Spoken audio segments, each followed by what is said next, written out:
How you doing, wrestling fans, and welcome to another edition of Pro Wrestling Spotlight Rewind, where we're going to bring you back to the early days of Inside Pro Wrestling Talk, covering the history of the groundbreaking radio show, the Pro Wrestling Spotlight, which aired on commercial radio in the New York market from 1989 to 1995. Each and every week, this show reviews a different original broadcast from that era, and we give you a look back at some of the breaking news stories, historic interviews, and memories from that era. We're talking about the inside of the business on the radio was just beginning to gain a little traction in the wrestling industry. On this episode, we will review show number 14 of the Pro Wrestling Spotlight, which originally aired on 1440 AM WNYG in Babylon, New York.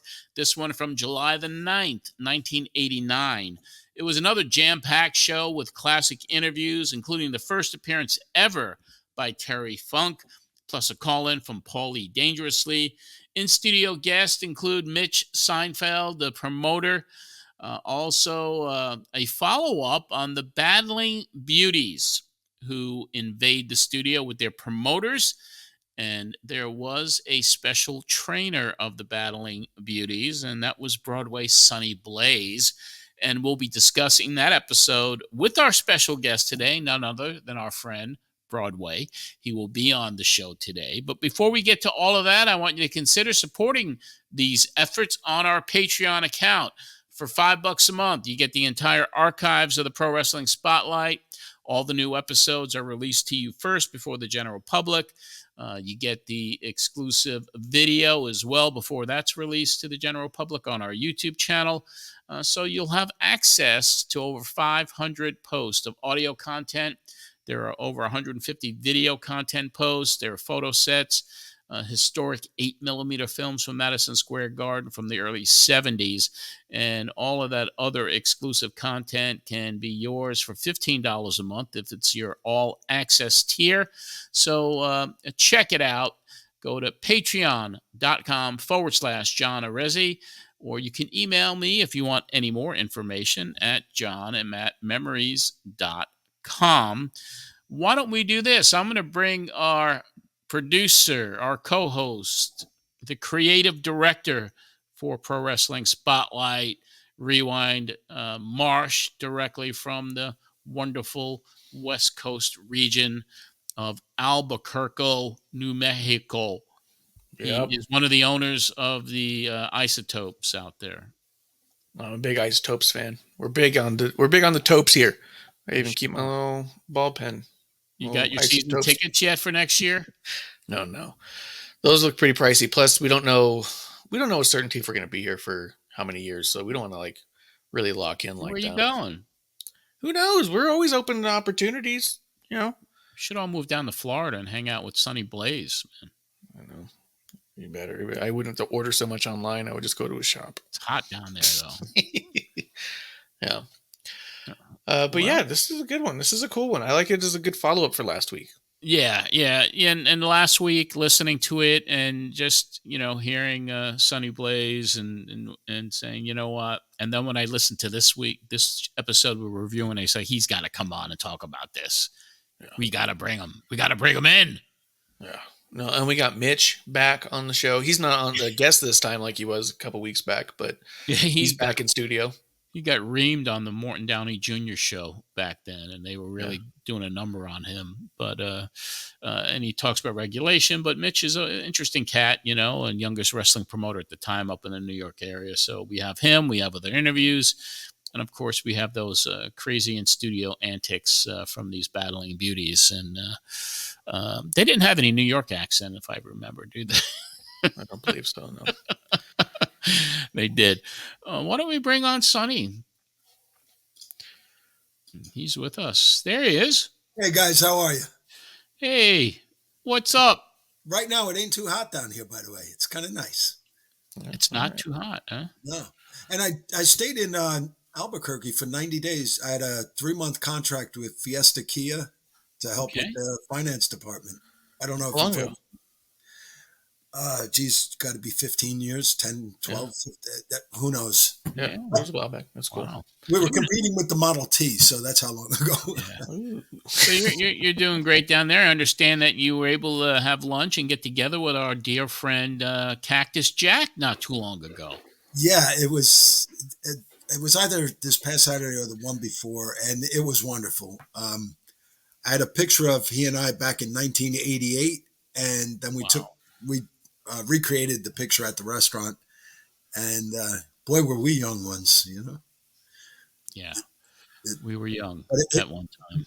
but it felt really good, you know, because we stay connected through texting and phone calls, but to Yeah. see each other, and he's doing well. He was, by the way, still dresses like Cactus.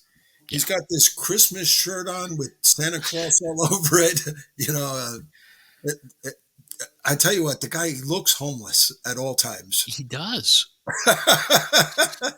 But you know what? One thing I noticed is like his schedule, because I'm going to be doing something with him with Tunnel to Towers Foundation. We're going to do a public service announcement because he was such a big supporter of first responders, and he did a lot during the 9/11 days. And so they asked me to reach out, and I did, and he said yes. And his schedule is so busy. This guy still never stops working. He is everywhere, all over the country. It seems like every week he's at a convention, an autograph show. He's doing some TV stuff. It's unrelenting. He does not stop. No, he doesn't. And I have one of his books. It wasn't one of his bestsellers. You remember Tatum Brown, John? Yeah, that was not the Yeah. most popular in his catalog. No, but why I like it the best is that was from his imagination because it was fiction. It Yeah. was totally Cactus or Mick Foley, you know. And I always hope that they're going to make a movie out of that because the book is dark and it reminds me of a book called That Was Then, This Is Now. Okay. It had that same feel, and I would love for him to get some, you know, a payday. I guess you if somebody makes a movie from your book, you get paid, right? Pretty Yeah, they buy much the if they rights. option it, right? Yeah. Yeah. So that would be nice for Cactus too. It would. It would. I love the guy, and you were the guy that introduced me to him way back in September, I think it was, of '89. So we'll have to have a reunion when that episode takes place of his first appearance, and bring you on and him, and talk about that first appearance. So that's still a few months away. But anyway, it's a pleasure to have you here. Thank you for having me. Hey, Sure, Mark, how are you? it's good to see my friend Marsh there. I would like to also show your fans. Yes.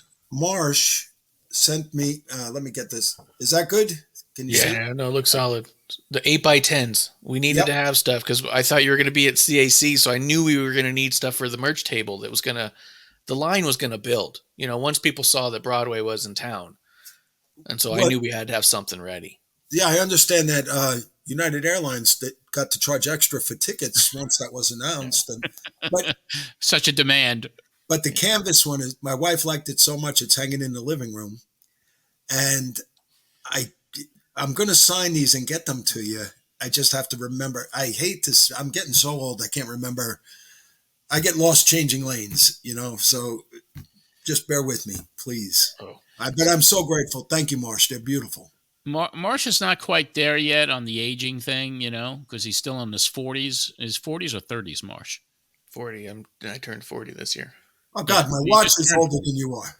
So you don't really, you know, it was funny because we're taping one of our baseball podcasts today, and I was talking to Terry Collins, who I do the show with, who's going to be 76, and it's that aging process, and it's like you can't stop it, and it's so distressing.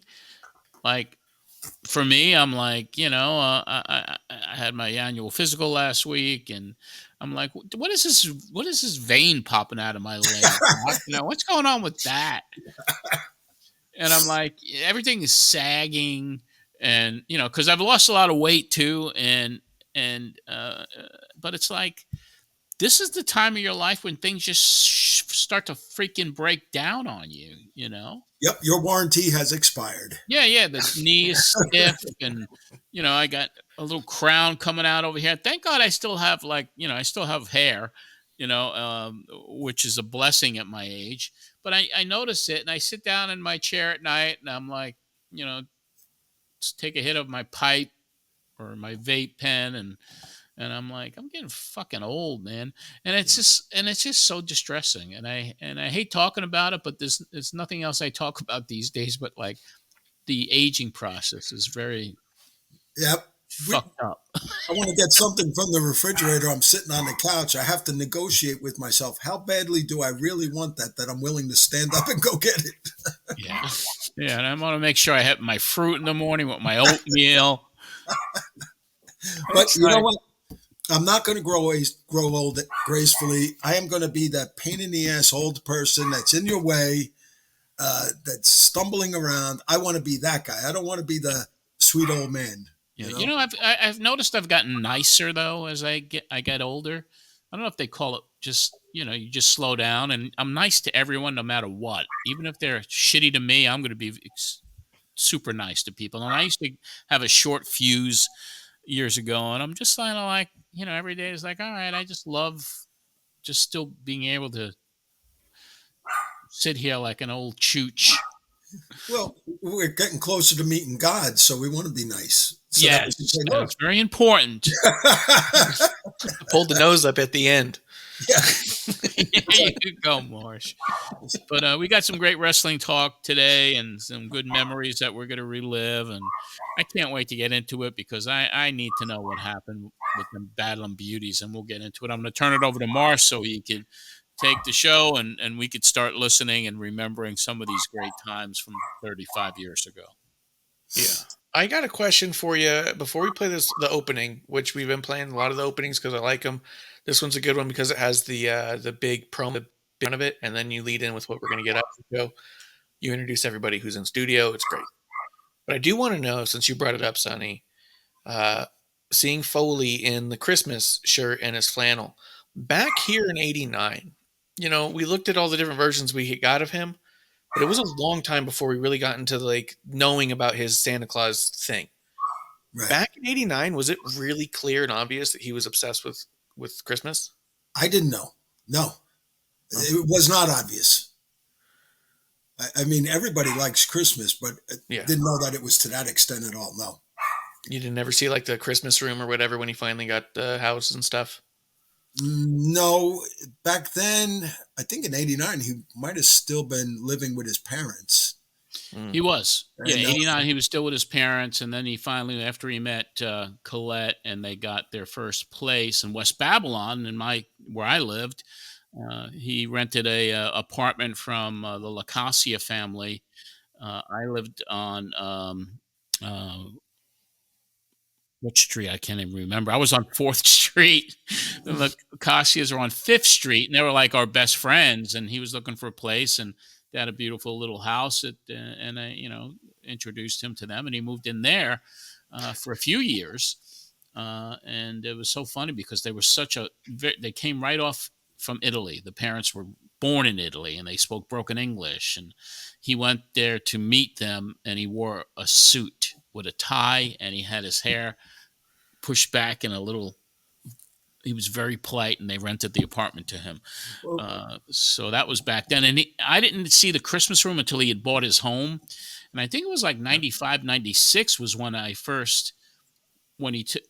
my nephew was born. So that was probably around 2000 because I took my nephew and we had lunch with him, and he took us to his house, and he had the basement, which is all Christmas. So that was after I think my nephew was 3 or 4 years old at the time. Well, John, and this isn't to be said but do you remember my mom's wake? Cactus showed up and he was wearing a suit with his hair pulled back. Yeah.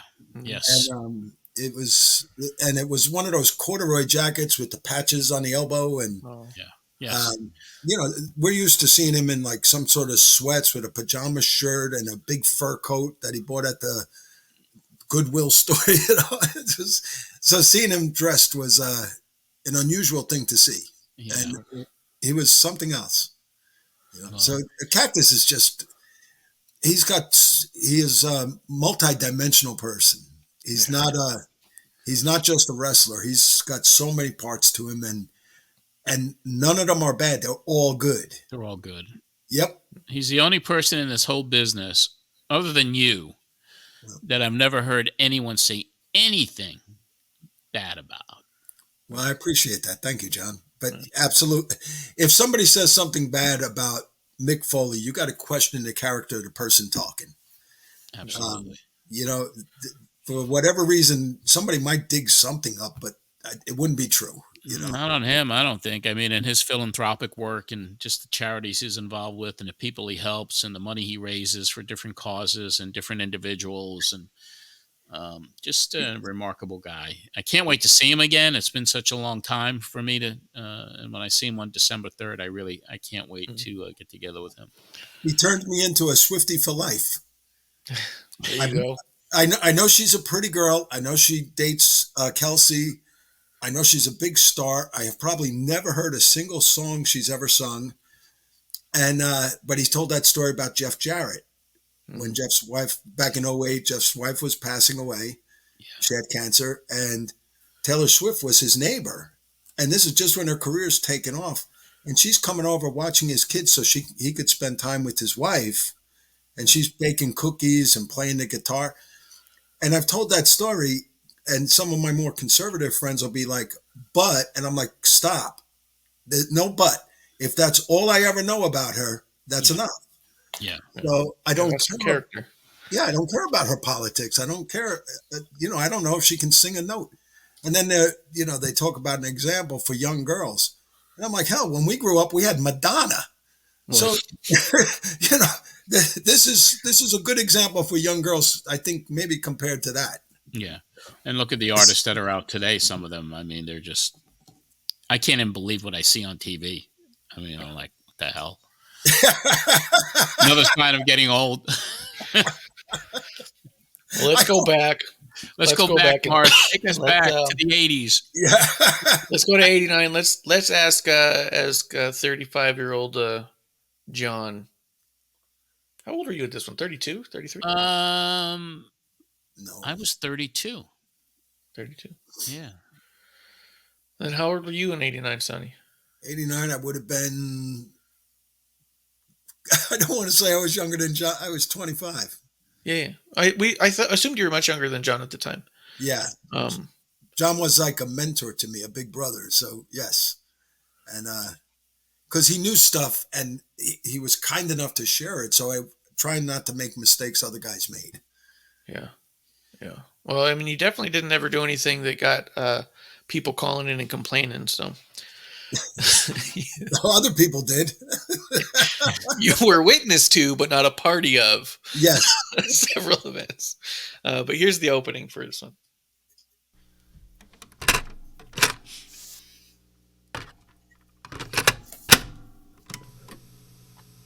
(1440) WNYG Babylon, your community-minded station. This is Paul E. Dangerously. Hi, this is Rick Steamboat. Hello, everyone. This is the living legend of professional wrestling, Bruno Sammartino. This is Dr. Death. This is Scott Hall. This is Jim Cornette. Wrestling fans, this is Gary Michael Capetta. This is Terry Funk here. Meaner than a rattlesnake, tougher than shoe leather, more dangerous than a hollow-eyed scorpion. And I'm reminding you to listen to the Pro Wrestling Spotlight. That's right, with John Anthony every Sunday night from 6 till 8 p.m. on 1440 WNYG. And you simple-minded people be there.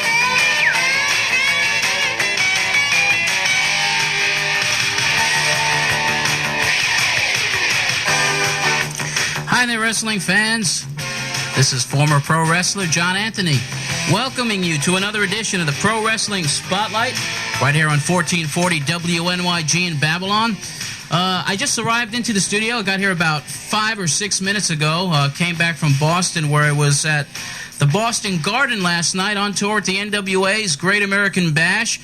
We have an exciting show, as I promised you over the last couple of weeks. Yes, indeed, tonight we do have an exclusive interview with the challenger for Ric Flair's NWA World Heavyweight Championship. We have Terry Funk with us tonight. Also, Dr. Death Steve Williams will be on with us. At about 7 p.m. tonight, we're scheduled to place a call into the Paul E. Dangerously Mansion in Scarsdale, New York. Paul told me not to call him between 6 and 7 because he was going to be too busy watching himself on television.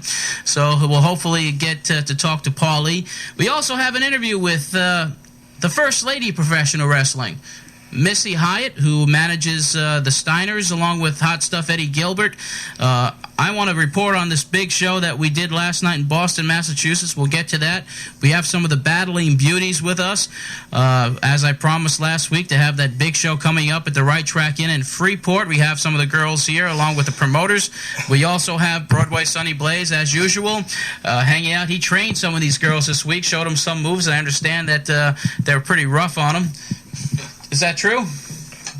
Yeah. Okay. Yeah, he's just he's smiling as he's talking anyhow. And also we have a special guest here in the studio, kind of a co-host today.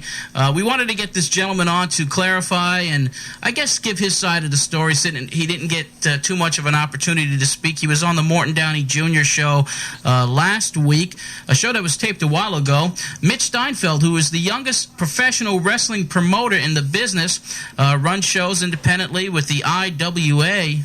Is that correct? IWA, Mitch? Yeah, John, IWA International Wrestling Alliance. Okay, and Mitch will be here talking about the altercations that took place on that Morton Downey Jr. show and talking about professional wrestling, whether it should be regulated, re-regulated, deregulated, and some of the arguments he had that night with some of the guys, and including Captain Lou Albano.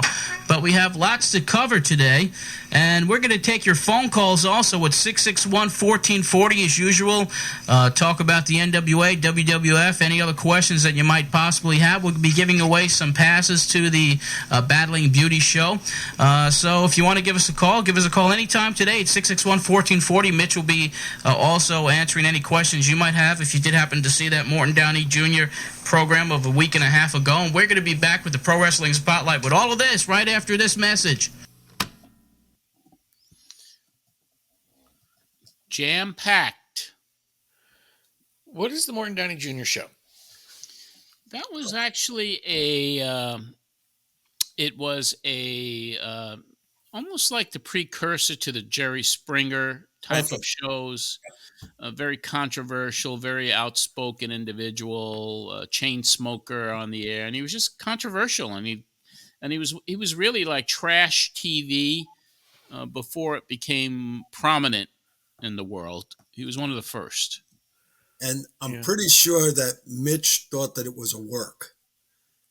And I remember, Davey O'Hannon looked at him and said, "You're crossing the line to being disrespectful." Yeah. And the look on Mitch, because we all know Davey O'Hannon, Davey O'Hannon might have been, enhancement. Thank you. Enhancement talent up in New York. But this was a legit tough guy. And he was everywhere else. He held titles and he was pushed. But and he's also a very pro-union guy. He got a lot of guys work with the newspapers because he was in that union. And he was genuinely a terrific guy. Yes. But he wasn't the guy that you wanted to cross. No. And Mitch, thinking it was a work, I think he might have said something. I forget, but I remember thinking, oh my gosh, the last person I would want to get angry is Davey O'Hannon. And he, you could see like his eyes glaze over a little bit. Mitch, I'm talking about. Mm-hmm.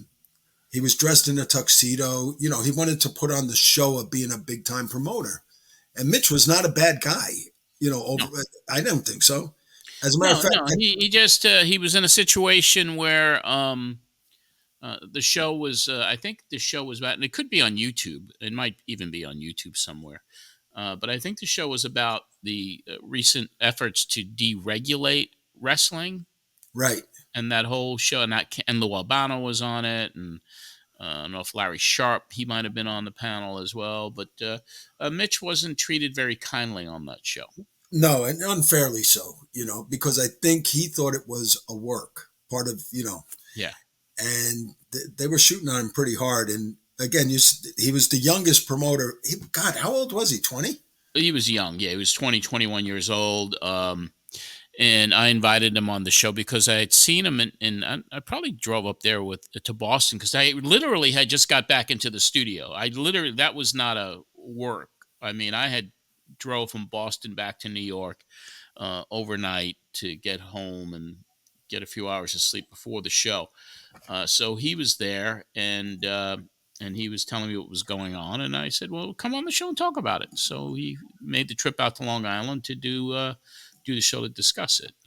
And that day, remember outside of the booth, he showed me how to rip a phone book in half, but it has to be a new phone book. That. Okay. Yeah, it's a Carney trick, and you break the binding, and then you have to keep going. And so almost anybody could rip a telephone book in half, but you have to know the secret. And I guess he worked at carnivals or something. I don't know. But I wish if there were phone books today, I would definitely try that myself. Yeah, but first he tried one that was used, and the binding wasn't. But once he got one that was new, he broke the binding, and it breaks like a piece of wood. Yeah. And then you just keep pulling. But the secret is not to stop. And Mitch was by no means, he was not Tony Atlas.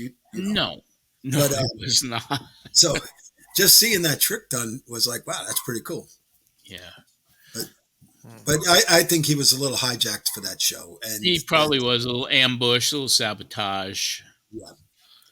And I felt sorry for him while I was watching the show. I'm like, man, and please don't keep talking. Well, don't talk over Davey O'Hannon. You have to know who this guy is. Yeah, Davey was a dear friend of mine as well, and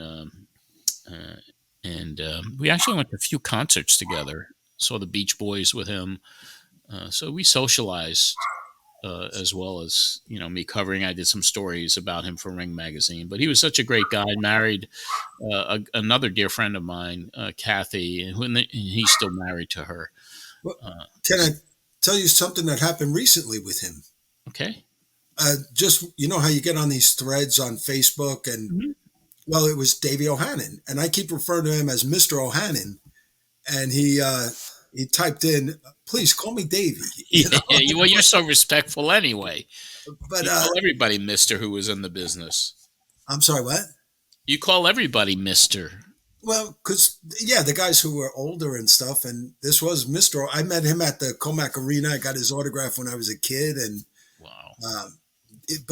That was so cool. And, what I mentioned was he was one of the few people who legitimately took care of other guys with his, getting them the jobs. I think with the New York Times, I might be wrong. He was. He was like Cicluna worked there, and there are a lot of guys that worked in the newspaper delivery and the trucks, whatever. I don't know if Manuel Soto, or but there was several of them. He was high up in the union, so he was able to get them in. Yeah. So he took care of other guys. He didn't get them bookings. He got them a good paying union job in New York. So he did. He did. And I just wanted to put that out there in the Facebook ethos for everyone to know that Davey O'Hannon is a stand-up guy. Stand-up guy for sure. So, and now I get to call him Davey. So there. It's official. I can't find the episode in and of itself. I do see some Morton Downey Jr. episodes. I see some with Schultz and Captain Lou, but I can't find one that has a kid promoter. So I'll keep digging a little bit. But he wasn't a guest. He was in the audience. He was just in the audience and asked a question. Well, I think they brought him up because there were other wrestlers also in the audience. And they pointed him out. Yeah. And so he came up and said some stuff. All right, I'll go through this one because it's a long video. It's 45 minutes. And so I'll see if I can find the spot where Mitch comes out. But that's the whole show. That's the show. Yeah. Yeah. The whole show Mitch is out there? No, 45 minutes would be the whole show. That would be the whole 1 hour show. Yeah. Yeah. And that's what I mean. I'll have to watch the whole show to find the part that has Mitch. Hey, brother, what's going on with that dog that you got over there? Is that your little puppy? Hey, Jed. Is he missing you? Or is that what's going on? Does he want to be with you? He's in charge of guarding the block. So he's up at the window telling the children, stay out of the road or they get squished. So he's like almost like a guard dog. Yeah, come here. Yeah. And he thinks he's gigantic. And here he is. Come here. Come here, you. I'm going to introduce you to some. Let's see this. Let's see this dog. Jet. Come on, Jet. Jet. What are you doing, Jet? He says, "I'm watching my block." You're protecting everyone. Yeah, I got to look at the love marsh. That's my little buddy, guys. You're a good boy. He's a good boy. Now don't bark so much. Just tell him to shut up. Yeah, shush. Shush. Uncle John said shush. That's right. And Uncle Marsh said shush. I could turn into Abdullah the Butcher with a snap of a finger. Yeah, don't do that. I could devour that dog. Go ahead, Marsh. I'm sorry. That's all good. You did say you trained some of them, but I figure we'll get back to that because you mentioned that again later on with the girls. So that's during the segment. Yes, I mean, so you don't need to dig into that one. I'm just trying to think if there's anything else in that clip that. No, I think that was good. Yeah, well, that Boston trip, just to get back to that, is because I know that was a pretty cool night. I mean, that was the night that I did, interview Missy Hyatt, and I have a picture of that I'll send to you from that night. And then we wound up going out with Donnie Liable was there, and that's when I first discussed with him coming on the show on a regular basis to do the news capsule. So that's where I kind of consummated that. It was that weekend in Boston. And then after the show was over, Donnie and I and Missy and Eddie Gilbert and Paulie, we went to Chinatown in Boston, and we went to a Chinese restaurant. Stayed out pretty late that night, but that was kind of a memorable night for me. And it was a lot of fun, and it was right in the middle of that Great American Bash tour. And the interview that we're going to play with Terry, that was actually conducted in Philadelphia. So that was a total work of me saying that I interviewed Terry in Boston. We'll forgive you. Thank you. I'm going to show you something. I found this picture, and I'm going to bring it up here. Look how fat I was. I was like 380 pounds there. No, what I'm seeing more is how skinny and emaciated Terry Funk was. No, I was like, I was in 93. That was kind of like my last convention. I went up to his room to pay him and took a picture. But I just look at that picture now, and I've lost 130 pounds since then. Okay. So you lost a lot. Are you proud of me? I'm very proud of you. Well, what I'm proud is that you're going to live a little bit longer by doing that. Yeah. Anyway. See what happens. It's up to that guy. All right. Let's do it, Marsh. I'm sorry. When I get with Sonny, I reminisce and all kinds of things pop into my head. You know how that is. Oh, it's good. And I asked you guys what's Morton Downey Jr. show because, the idea that he was on there and he came, he was riled up. There was a couple times someone called in later on. I didn't keep the whole clip, but they called in just to say that he'd gotten he was treated poorly on the show, that they just went after him. And so then he attacked Captain Lou on your show. And also, you even said at the end, you're like, look, he's always been good to me. Like, you flat out were like, I've got nothing bad to say about Captain. Exactly. Never did anything wrong to me. And Captain Lou would have the savvy to know which way the show is going and jump on board. Right. So. Yeah, exactly. Good point. That's how you know how to work a crowd. And Captain Lou was one of the best at it. So, I've always, the few times I got to work with Captain Lou, I loved it. He was great. What a nice man. God rest his soul. I wrestled his nephew, Carmine.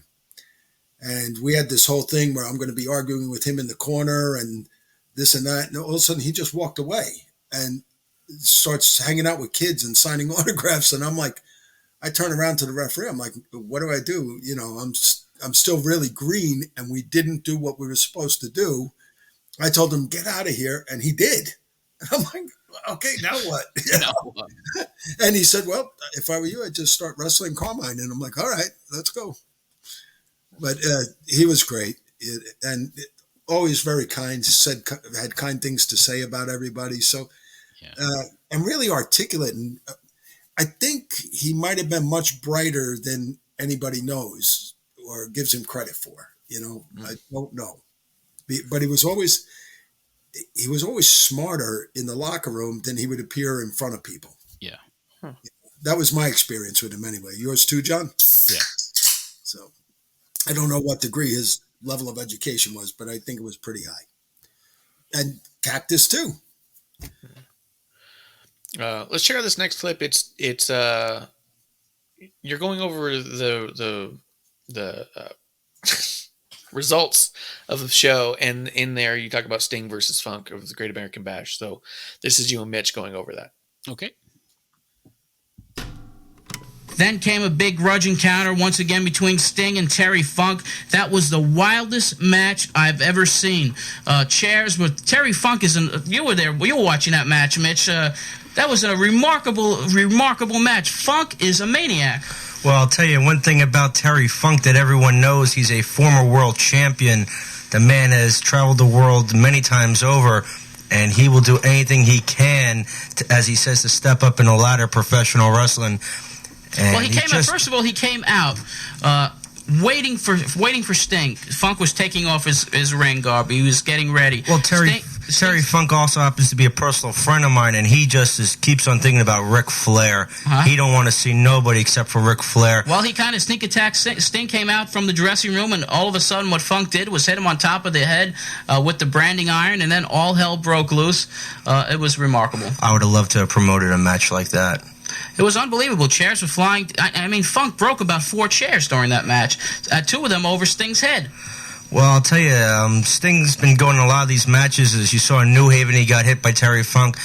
That man must have some hard head to keep on coming back each and every night to take a beating like that. Mm-hmm. I think one thing Sting probably should do is maybe take a week or 2 off and get ready, because he has that title defense against the Great Muta at the 23rd. So, and Terry Funk just keeps on getting... I think these are more like training sessions for Terry Funk. He's getting ready for Flair on the 23rd. For Flair, and that's all he cares about. Well, Sting did win on a disqualification because Funk proceeded to beat Tommy Young, the referee, throw him out of the ring. Every weapon in existence or near them was used, and it was an interesting encounter. Does that win really mean anything when he was beat up for 85% of the match? No, Terry Funk obviously, like you said, looked at it as a training session. He went after Marvelous Marvin Hagler also. Terry Funk will go after anyone. I'll tell you, I was with him in Florida. In fact, he was my roommate a couple of nights down in Florida when I went down there to visit the PWF. See a couple good friends of mine, Bobby Jaggers, Commando Ray, Commando Boone. And I'll tell you, Terry Funk don't care if he's in a wrestling ring, if he's in a locker room, if he's in a McDonald's. If you aggravate that man, he's going to take a swipe at you. Well, finally, the interview that I had with Terry Funk took place last night, and he scared the pants off of me. The man was nose to nose with me, pointing his finger in my chest, threatening me, and it was a scary 10 minutes with Terry Funk there. And we're going to play that interview right after I finish the results here. And the final matches of the... Yeah, that was a great show. I'm, talking about that match with Funk, and I think I was pretty detailed in all the results that in this show. You could hear the whole thing on Patreon, by the way, if you want to hear the entire episode. But yeah, that was very good, Marsh. Yeah, I thought it was really cool. You guys breaking down that one. You were really specific in the whole results of this one, but I was pumped. Yeah, I just loved it. Excited. Yeah, and you were really putting over Terry Funk too, as kind of like, because this was sort of the beginning of like the big reinvention of Terry Funk, where he was quote slowing down for the last 20 years of his career. But this is where he was starting to shift. When he was the judge of that Flair Steamboat, and he attacked Flair, and what he did, because I saw Terry Funk when he was younger. At the Garden a couple of times when he teamed with his dad, and read about him in the magazines. And there wasn't all that videotape trading and stuff, but getting to see him perform and him come back in a way where he was kind of slowing down up until that point a little bit. You didn't hear too much about him. And then he attacks Flair, and he goes crazy, and he has that program with Flair over the course of the summer at the Great American Bash, and the matches that it led to. It was just, for me, I was just kind of awestruck by the guy. and getting to interview him from Philly, not in Boston, it was literally very exciting, but also as a shoot, it was very scary for me because I started the interview and he just took it over, and he was literally nose to nose with me, and it was like, this guy's really crazy, middle-aged and crazy, intense. Yeah. Do you feel like when you were my growing up, father was a pistol and I'm a son of a gun? did you feel like you were were you a bigger fan of this version of Terry Funk than when you were younger and watching him? Oh yeah. Because I know he had he was the NWA champion, and I saw him wrestle. I was so excited because the legacy of the Funk family. Just anytime to see him wrestle at the Garden when I was a kid was just great. But the respect I got for Terry, it started in '89, and I did the ultimate respect about how great he was. For me, started in '89. That's when it became like a higher level. Like, hold on, we're talking about and then getting to know him, and then seeing what he did in ECW years later, and just being able to work with the guy and bring him into some shows, conventions, help bring him into AAA down the later on, and for me to this day, and I know he's not with us anymore, but one of my all time favorites, and so blessed to have gotten to know him. And Terry Funk was such a unique talent.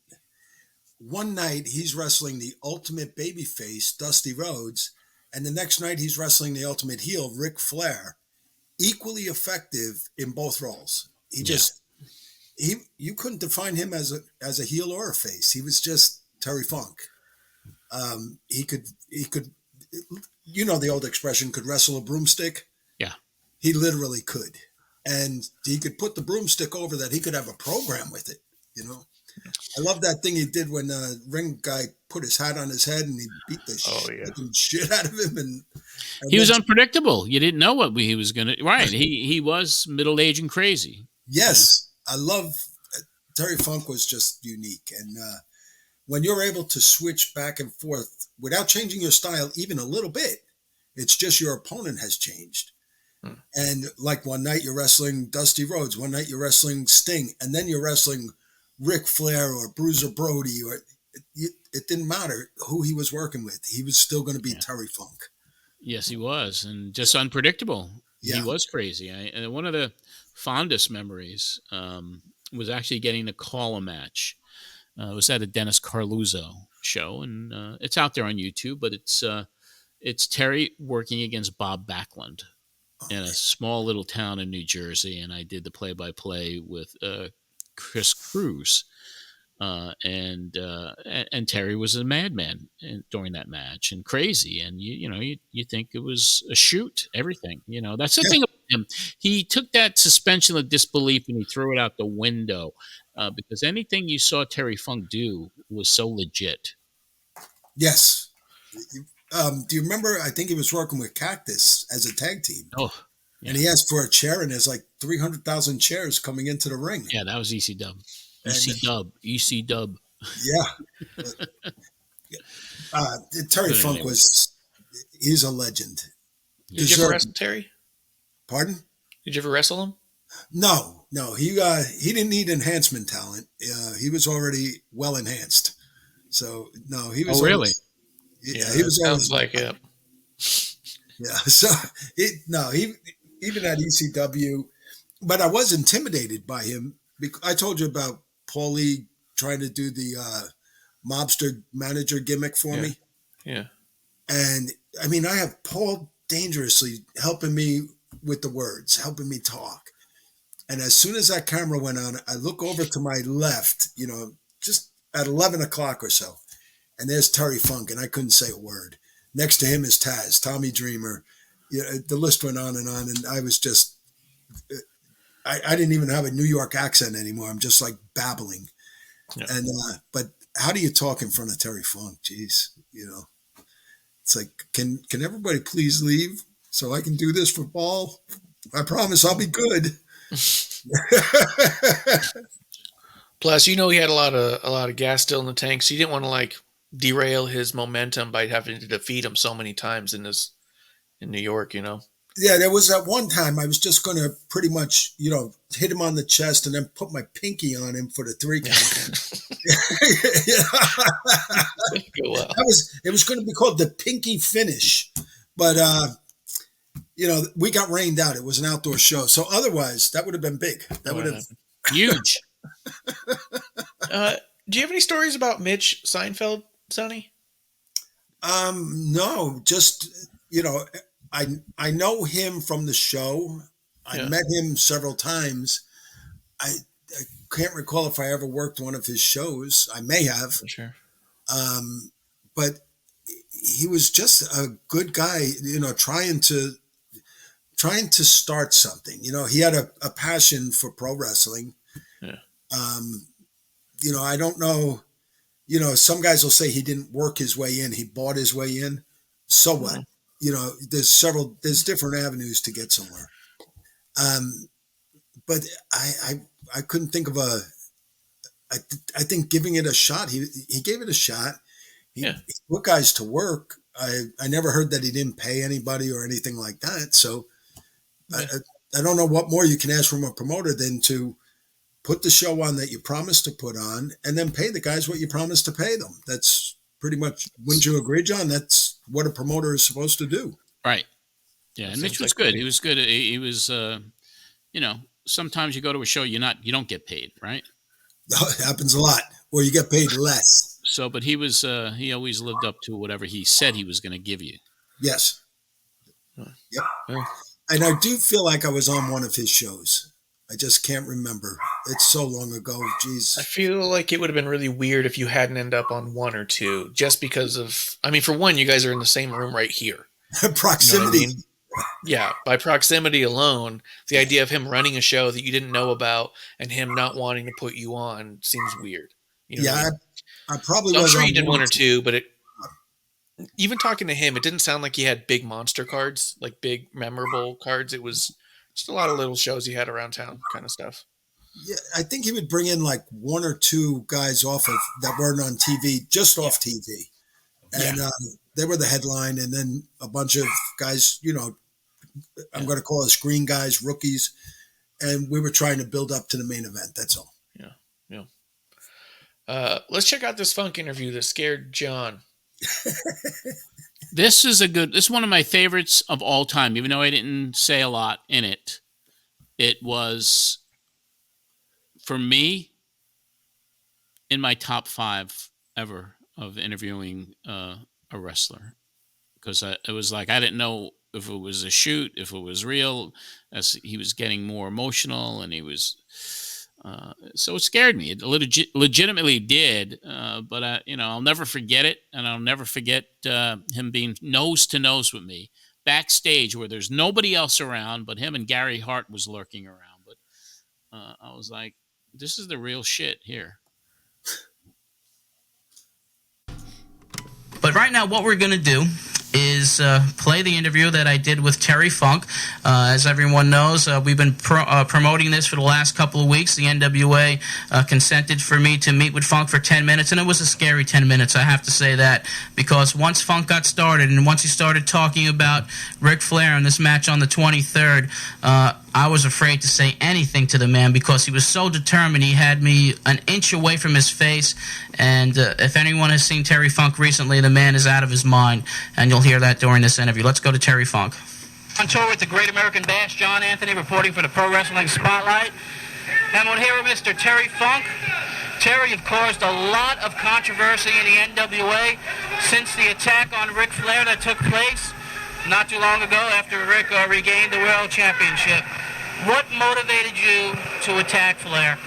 What motivated me was I looked in the man's eyes and I realized that he was getting ready to sucker punch me. I told the fans across the United States that before, and I just got the first punch in on him. I Sundied him, and that's exactly what he needed at that time. And right now, I am looking forward to July the 23rd in Baltimore, when I have a chance at the World's Heavyweight Championship. And believe me, this is the most important thing that there is to me, is the NWA World's Heavyweight Championship. If you want to look at a championship with a past, with a heritage, with some meaning behind it, with 100 years behind it, well, you look at the NWA World's Heavyweight Championship. And you look at the contenders, the top 10 contenders, which I happen to be one, John. Well, I am one of the top contenders, and I am going to meet Ric Flair for the World's Heavyweight Championship on the 23rd of July in Baltimore. And believe me, I want to make my career complete. I mentioned it to somebody before, that my father passed away in my arms following a professional wrestling match. And I went to his funeral, and there were thousands of people there. But I went to that gravesite, this Memorial Day service, and there was only me and the West Texas Winds there. And I looked down at that gravestone, and I saw that name, F-U-N-K, Funk. And it was right then and there that I said to myself, I am going to make that name synonymous with wrestling forever.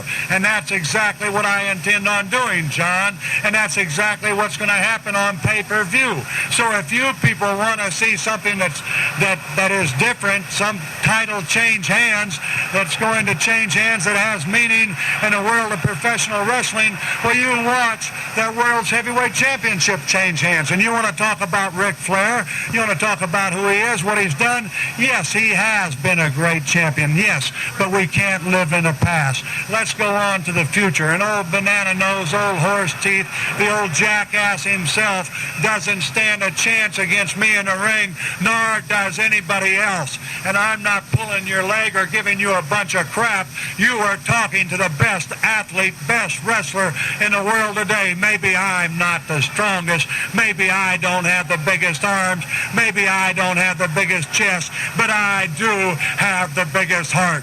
And I do know where I'm going. I am going onward in this profession. And like I said before, I am going to make the name Funk remembered forever. And you, John, had better remember that. And all of you idiots out here are simple-minded people, I'd rather call you, that are listening to this drive show right now. Remember that name, Funk. Listen, it was the name Funk before anything in this world even became funky. That's right. My father was a pistol and I'm a son of a gun. Meaner than a rattlesnake, tougher than shoe leather, more dangerous than a hollow-eyed scorpion, middle-aged and crazy. That's right, crazy like a fox. That's why I've got this opportunity on the 23rd of July in the ring against Ric Flair. And you people are absolutely going to see a title change. That is a promise from me. The only way that I could be happier would be to have the match in Amarillo, Texas. Maybe I can figure out a way to get that match there instead of Baltimore and take it away from all you northern idiots. Well, Terry, I just have to, you just about said it all here. You did say it all, John. All right, so that's about it. That'll wrap it up, Terry. If I want to talk some more, I can. Can I, John? Sure. This is your time, sir. Show. 2 hours. It's your show. 2 hours. Believe me, I could talk about Ric Flair and his faults for 2 hours. I just wanted to say he looks like though. Barbara Bush in drag to me, doesn't he? Well, you have psyched him. Yes, who do you think's going to win the match on the 23rd? Well, I know who you know. I know you're a great champion. You've been a world champion. You come from a classic wrestling family. And I realize right now I'm ranked number 10, and I realize in the count of 3 I can be number 1. Did you ever think about that? I can go. Well, you've definitely proved your worth over the last 4 weeks. I'm a mathematician, can't go from 10 to 1 in 3 counts, but a professional wrestler can. Well, Terry Funk will get his opportunity to face Ric Flair July 23rd. Nationwide audience pay-per-view coming from Baltimore, Maryland. It should be a classic encounter. You know what just dawned on me? What's I don't that? think he ever had the same interview twice. The promos. He didn't have a catchphrase. He didn't have a. It was very spontaneous. And Yes. Everything he did was spontaneous. And you know, meaner than a rattlesnake, tougher than shoe leather, you know, that type of stuff he did say pretty often. But I mean, he just went on, the Barbara Bush and drag, and, you know, all of the things that he said. And I was just mesmerized in that time, being able to talk to him about that. And it started a relationship that lasted for a lot of years. He tried. I want to tell you, he did try to help guys a lot. What was the name of that tag team, John? With Axel Rotten and they were in ECW. Public Enemy? No, not Public Enemy. That was Ted Petty and Johnny. Yeah, Mike Durham. Right, Mike Durham. And I worked with both of those guys. Their ex, Teddy, was great. Mike was great too. So was his other partner, Mike Williams. But it was Axel Rotten but anyway, they're doing a 6-man tag, and their partner's Terry Funk. You know, so they're going to get the rub from the great Terry Funk. So the interviews promos weren't scripted back then. You sort of did your thing. And they stepped in front of Terry Funk and started doing, and he stopped the whole thing and goes, are you that stupid? You got Terry Funk, and you guys are going to do the interview and have me stand behind you? Get behind me, you know? And then he took over, and he put them over so well. I forget, they were like punk rocker types, but real violent. Was it Bad Breed? I don't remember it, but you know who I'm talking about, right, John? Ian Rotten? There was so much of that, you know, I don't know which one that you were referring to, you know. But they were in the ECW, and they had the shaved on the side, blonde hair popping up. But Terry Funk. It wasn't the Eliminators, right? No. But they were just violent guys. The bottom line is, like, you listen to Terry Funk when he's giving you guidance. So follow the man's lead and you'll be okay. Right. And he wasn't doing it with a velvet hammer. He was doing it with a sledgehammer. He's Terry Funk. That's right. And he was right. What are you guys doing? This is your opportunity to get the rub, and you're trying to give me the rub. Stand behind me. Terry would not hold back. I mean, even after a lot of those ECW matches, I remember one time, I don't know if it was he was lit on fire or something, or he got cut really badly, and he just went into the locker room and just into the back into the ECW arena, and he was just throwing tables and chairs and screaming, and you know, people were just staying away from him because he was just so out of his mind, legit out of his mind, because he'd fucked up and got hurt, or the spot went wrong or something. But and genuine and hard on the sleeve and a great guy, but.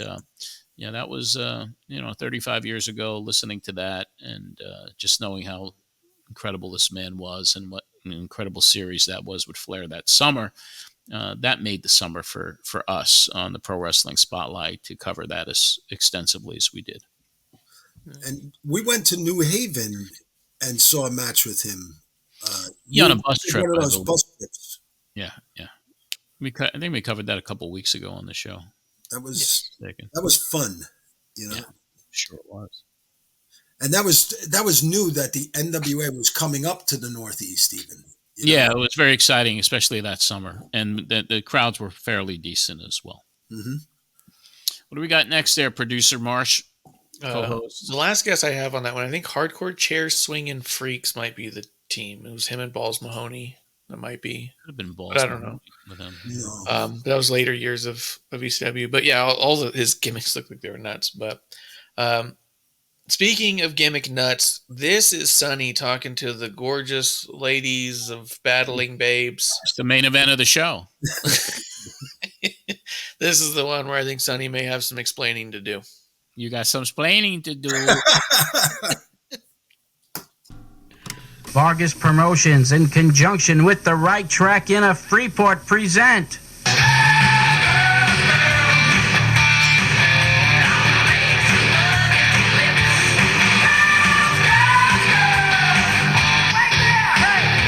Battling Beauties, beautiful girls letting it all hang out in box boxing and wrestling matches. The Battling Beauties appearing live at the Right Track Inn on Sunday evening, July 16th. That's the Battling Beauties. You won't want to miss them. Sunday, July 16th. The Right Track Inn is located at 40 West Merrick Road in Freeport, just 5 minutes from the beach. Doors open at 5 p.m. Show starts promptly at 6. Call 568-1463 for further information, or call Vargas Promotions at the same number, 568-1463, to book the Battling Beauties at your bachelor party, summer pool party, or other special event. And if you're a hot female, Battling Beauties is always looking for new girls. Earn big cash. Call 568-1463 today. And don't forget the Battling Beauties live at the Right Track Inn, Sunday, July 16th at 6 p.m. Be there. Back with the Pro Wrestling Spotlight. And yes, we do have the folks here from Vargas Promotions, Jonathan and Eddie. Now tell us once again what's going to be taking place a week from tonight at the Right Track Inn. All right, John. Well, we're going to be down at the Right Track Inn the 16th of July, Sunday. Doors open at 5 and the show starts promptly at 6 o'clock. We're putting on this boxing and wrestling promotion. It's a really different type of, how can I say? Athletic encounter? Yeah, you could say that, yeah. But with a touch of class and a touch of beauty thrown in. Oh, a lot of beauty and a lot of class. Well, just last week I asked you guys to bring in a couple of the girls, and my eyes are popping out of my head right now. We have Desire and Goldie here, yeah, and they're both very desirable, and they're both beautiful girls. Now these are the caliber of girls that are going to be participating with Vargas Promotions on these Battling Beauty events. The type of girls that I'm seeing right now. That's it. You guys out there who are listening, you have to definitely come to see it for yourself. And I just wish that I wasn't on the air next Sunday, because I'd love to be down there myself personally to witness this extravaganza. Well, we really wish that you could come down. Well, I'm just hoping that it's the first of very, of many successful programs. It will definitely be the first of very many. Mm-hmm. We already have bookings in other clubs coming up already in August and the rest of July as well. And this is going to be a really good show. We feel it, and it's very strong, and these girls are just so into it. They just can't wait to start this. I mean, they are really going nuts. The excitement is in the room here. Yeah, it is.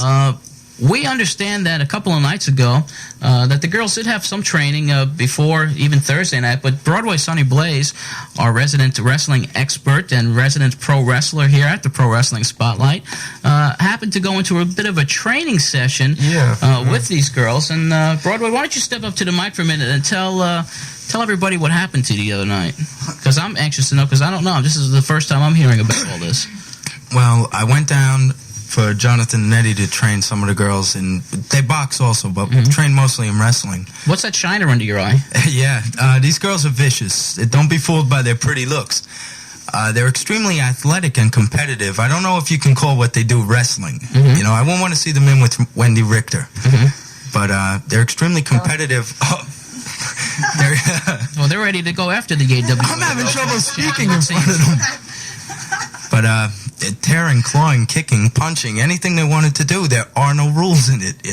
Eddie informed me of this after the first two fights. No holds barred, in other words. No holds barred. And I didn't bring a cup. Well, maybe that's...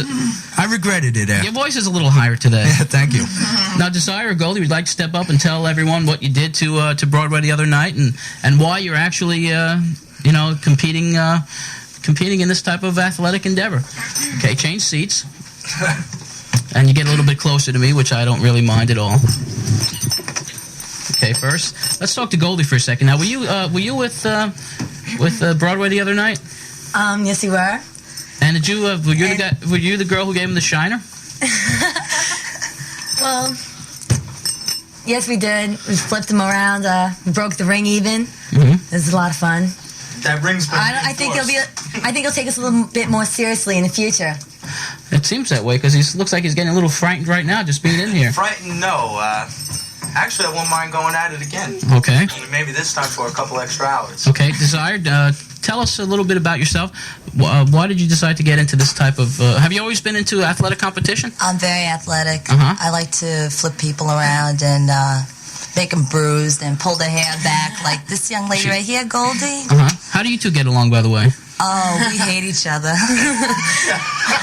We're ready So there's a rip each possibility of other's perhaps heads you two meeting each other in the ring? off. Oh, I definitely think so. Definitely, yeah. There we doesn't went seem at to be it. too much love lost between you two right now. No. I don't like the eyes that are passing back and forth. Now we don't want any violence here in the studio. We don't have insurance here for this type of activity right now. But I guess you're looking forward to getting in the ring and Very seeing what much you can so. do. Oh yeah, we had a blast the other day, ripping each other's hair. It was great. I can't wait. I'm looking forward to it. That's a week Those from today. Goldilocks are going to come out too. A week from today at the ring. I'm waiting, hon. Yeah, you know it. You know it. Jonathan or Eddie, how do you control these girls before they go into the ring? It's basically impossible to control these girls. They have a mind all of themselves, and you tell them to do something, and they just do what they want, and they just attack each other, and We love it. it gets out of control quite often. This is a little bit different as our regular listeners are listening that we usually do at the Pro Wrestling Spotlight. But, I mentioned last week that women's wrestling, as far as in the professional circuit, is really kind of phasing out a little bit in the major organizations. This is a good opportunity for wrestling fans who are into women's wrestling to go out, see a spectacular show, and see some gorgeous ladies in the ring tearing at each other, as they're saying. Desire get ruined. And desire get ruined. Desire. All right, now try Desire to someone some go help. between them here because I don't know what's going to be happening any second. Let me tell you. Yeah, babe. Is that peroxide in your hair? Uh-oh. Ooh. Getting a little rough. Well, that was a bit exciting in the studio that day, all cramped into that little NYG studio with I heard jewelry, and I heard, obviously these girls, they were from Long Island for sure. Yeah, you could tell that. But here's, if I recall, the two promoters were like very, very severe geeks. That these guys, they were like goofy, and they asked me they specifically wanted these girls to be trained for wrestling. That's what I was told. So I set up my ring in this room, and I'm trying to, they had no interest in learning. This had nothing to do with pro wrestling. So it turns out that finally the guys spoke up, and they were like, well, you got to teach them how to rip their tops off. I'm like, yeah, these girls are strippers. They know how to get their top off real quick. It's not I said, I don't know what you actually hired me to do. They did not want to, it had zero to do with learning how to do pro wrestling, and I'm trying to teach them how to be safe. They did not care about any of that. They just wanted to know how to put on kind of a TNA show. Well, right. I don't mean TNA. I mean T ampersand A, and it was embarrassing because now I'm in a room full of kind of naked ladies. This is not my form. I was never into adult entertainment. I thought that was a Peep and Tom type show. So I'm in this room all by myself. You remember Cindy at the time. Yes, your intentions were good. But it was very embarrassing. Was Cindy with you at the training session? No, but she would have heard about it. And that's a good thing. I had to tell her, but you're in a room with these two kind of dorky guys, and it was, I guess, like 8 naked ladies. And jeez. Yeah. It just felt so uncomfortable, and if they had prepared me for that, there was actually a female wrestler who was doing Foxy Boxing, do you remember Electra? Oh my God, yes. Well, she was doing the Foxy Boxing, remember? And they would auction off the manager, and you got to put shaving cream on her and this or that in between rounds. And then bachelor parties would pay huge money for this stuff. Mm-hmm. She would have been a much better choice for this because she knew how to do both. Yeah, she eventually got involved with the Billy Dean Hot Oil Wrestling. Yes. And that's when we had Mick Foley there a year later doing some Hot Oil Wrestling. I remember Electra very well. Yeah. But that had to be interesting because when I heard that, I'm like, I might have known that there was a training session. I was very curious about the training session. how legit was it? And, your explanation of it was TNA. That's what it was. That's all it was ever going to be. I started off as seriously trying to show them, how to protect yourself, roll this, tuck, and the guys were like, no, that's not what we want. And I'm like, what is it you want? They got to take off their tops. They want some face sitting. Yeah, that type of stuff. They got to take off their tops. They're professional dancers. They know how to do that already. I don't know how to teach them that, No, I don't even know why they even brought you in, but I guess maybe to teach them something, but the girls were not motivated to learn anything anyway, because they knew what they had to do, and that was to reveal some of their assets. They legitimately asked for a couple of holds. Like they were interested in how do you get like a head scissor on their head. Yeah. What they're trying to do here, and it's okay, so let me show them this. And, but they needed to know how to work into it so that it looked a little natural. This poor young Sonny Blaze in his early 20s. Oh gosh. Yeah. Hanging out with girls who were hanging out. Yeah. Miserable. Marsh, any any questions?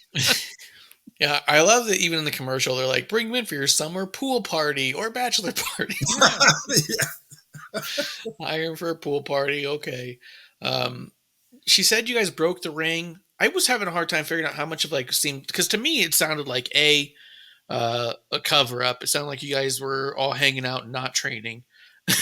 And it devolved into that, by the way. Yeah.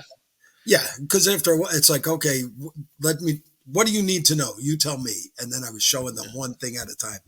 But I think the apron came off the ring, or like the canvas came untied or something like that. It was like a little rope snapped. Yeah. No, none of the ropes snapped. No, not like those ropes. I meant like the little tiny ones you tie on the bottom of the canvas. Yeah, it was something like that. And I mean, there was a lot of giggling from the girls. And what it was like a pillow party for girls wearing like bikini bottoms. That's what it kind of devolved into. And now they're not wearing tops and I'm trying to show them stuff. And then one of them jumps up and is smothering me. And it's like, no. And well, yeah, I guess you would do that at the show, but not right now. It was, full undress rehearsal. Yeah. But to hear the guys say, I need them to know how to take off their tops. It's like, okay, that much they know. Right, you undo the string, and I don't know. I really don't know what they wanted to train. They had no interest in being safe, and they had no interest in wrestling, but they wanted to know like how to get into a head scissor, and then obviously that's a very provocative thing that they can do once they're in it, and once they have their top off, they invented like the boob smash or something like this, and I'm like, okay. This is kind of a finisher. Yeah, kind of. I just stepped out of the ring and started like calling it from the side and like, when does this nightmare end? But you got to make sure that it's safe. The booby smasher has to be safe, and anyone has to be able to take it if it's going to be your finish. Exactly. You got to take care of the person you're working with, most importantly. So you got to know the exact amount of seconds before they smother, that type of thing. It's important. For instance, I'm a smoker. I don't have the lung capacity of a marathon runner. So you only want to give me like 4 or 5 seconds. With a marathon runner, you might want to give him 90 to 120 seconds. So they mentioned a shiner under the eye. Do you think that was a work? I might have had one from a match I had. I don't know. It wasn't uncommon to have a black eye back then. So I might have had a black eye. We just worked it into the show. Or John just decided to throw it out there, Yeah. I haven't. It's the way they always talk about you being like an enhancement guy. It's also funny to see. It's like, it was not uncommon for me to have black eyes after matches. Sonny's really getting his ass kicked out there. Yeah. Stuff happens, that's why, and I'm going to go to the word fake. I can't stand fake. I prefer staged. I don't like choreographed because I was never in a match where we choreographed anything ahead of time. So to me, choreograph means you go through it, you do a dry run.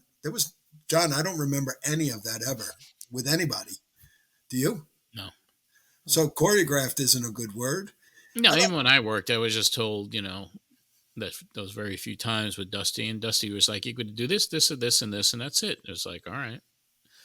And usually the heel enhancement got a little more activity with the face star than the heel, because the heel had to go over big. Yeah. Like when I worked with the Barbarian, what in the world is Sonny Blaze going to do to the Barbarian, for God's sakes? The guy has muscle on his spit. He can kick the top of a door and kick the jam in. Fortunately, he and I were very good friends. We traveled together, even I saw Tonga at the Legends lunch, and he was going out to Arizona to see Barb, and he took a picture so that he could show Barb. And Barb broke my jaw by accident with a kick. I am so sorry. Sorry. Yes, he actually, there were like his eyes welled up. Yeah. He had to hit me with an elbow, but I had locked my arms. So when he came down with the elbow, it sort of really stunned me. And I stood up forgetting that the kick was coming.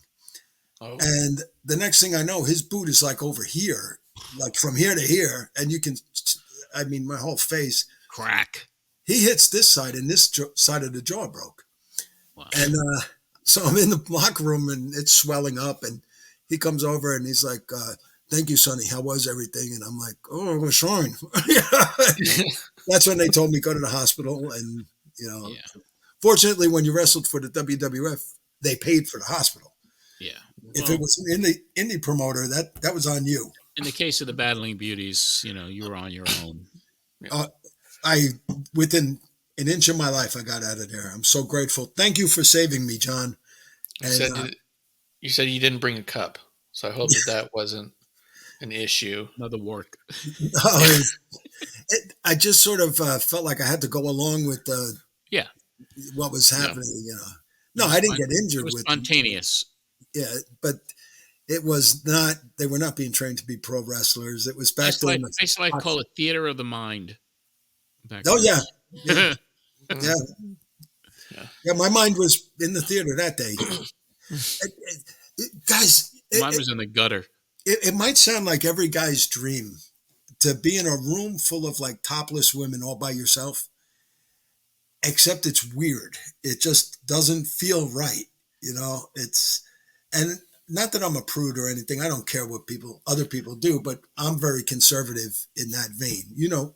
John, I was with Cindy for 19 years, and then I got remarried to my current wife, and I'm not a lover boy type. So to be around, it was never that Lothario and, oh, you're so beautiful, baby. Let's put on some Barry White and go to it.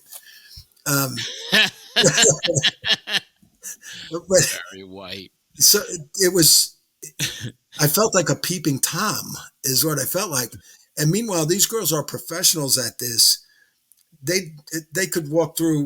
We had to do what we had to do to keep the show on, and they paid some good sponsor money for the 3 or 4 weeks we had them on the air. And we appreciate you sacrificing your integrity and your moral compass to experience the Battling Beauties on WNYG and in that private training session, Sonny. So we're forever grateful for you for that. And Donna would have yelled at me for that. Of course. Sonny, how could you do that? How could you, Sonny? You're such a nice guy. That's my sister, by the way. Oh, she was great. She is great. Yeah. Yeah, I thought it was strange. We've talked about different guys that you helped out earlier in their career, guys that you've trained, and I was kind of surprised that you never brought up Desiree or Goldie as, star pupils. I signed one of those NDAs,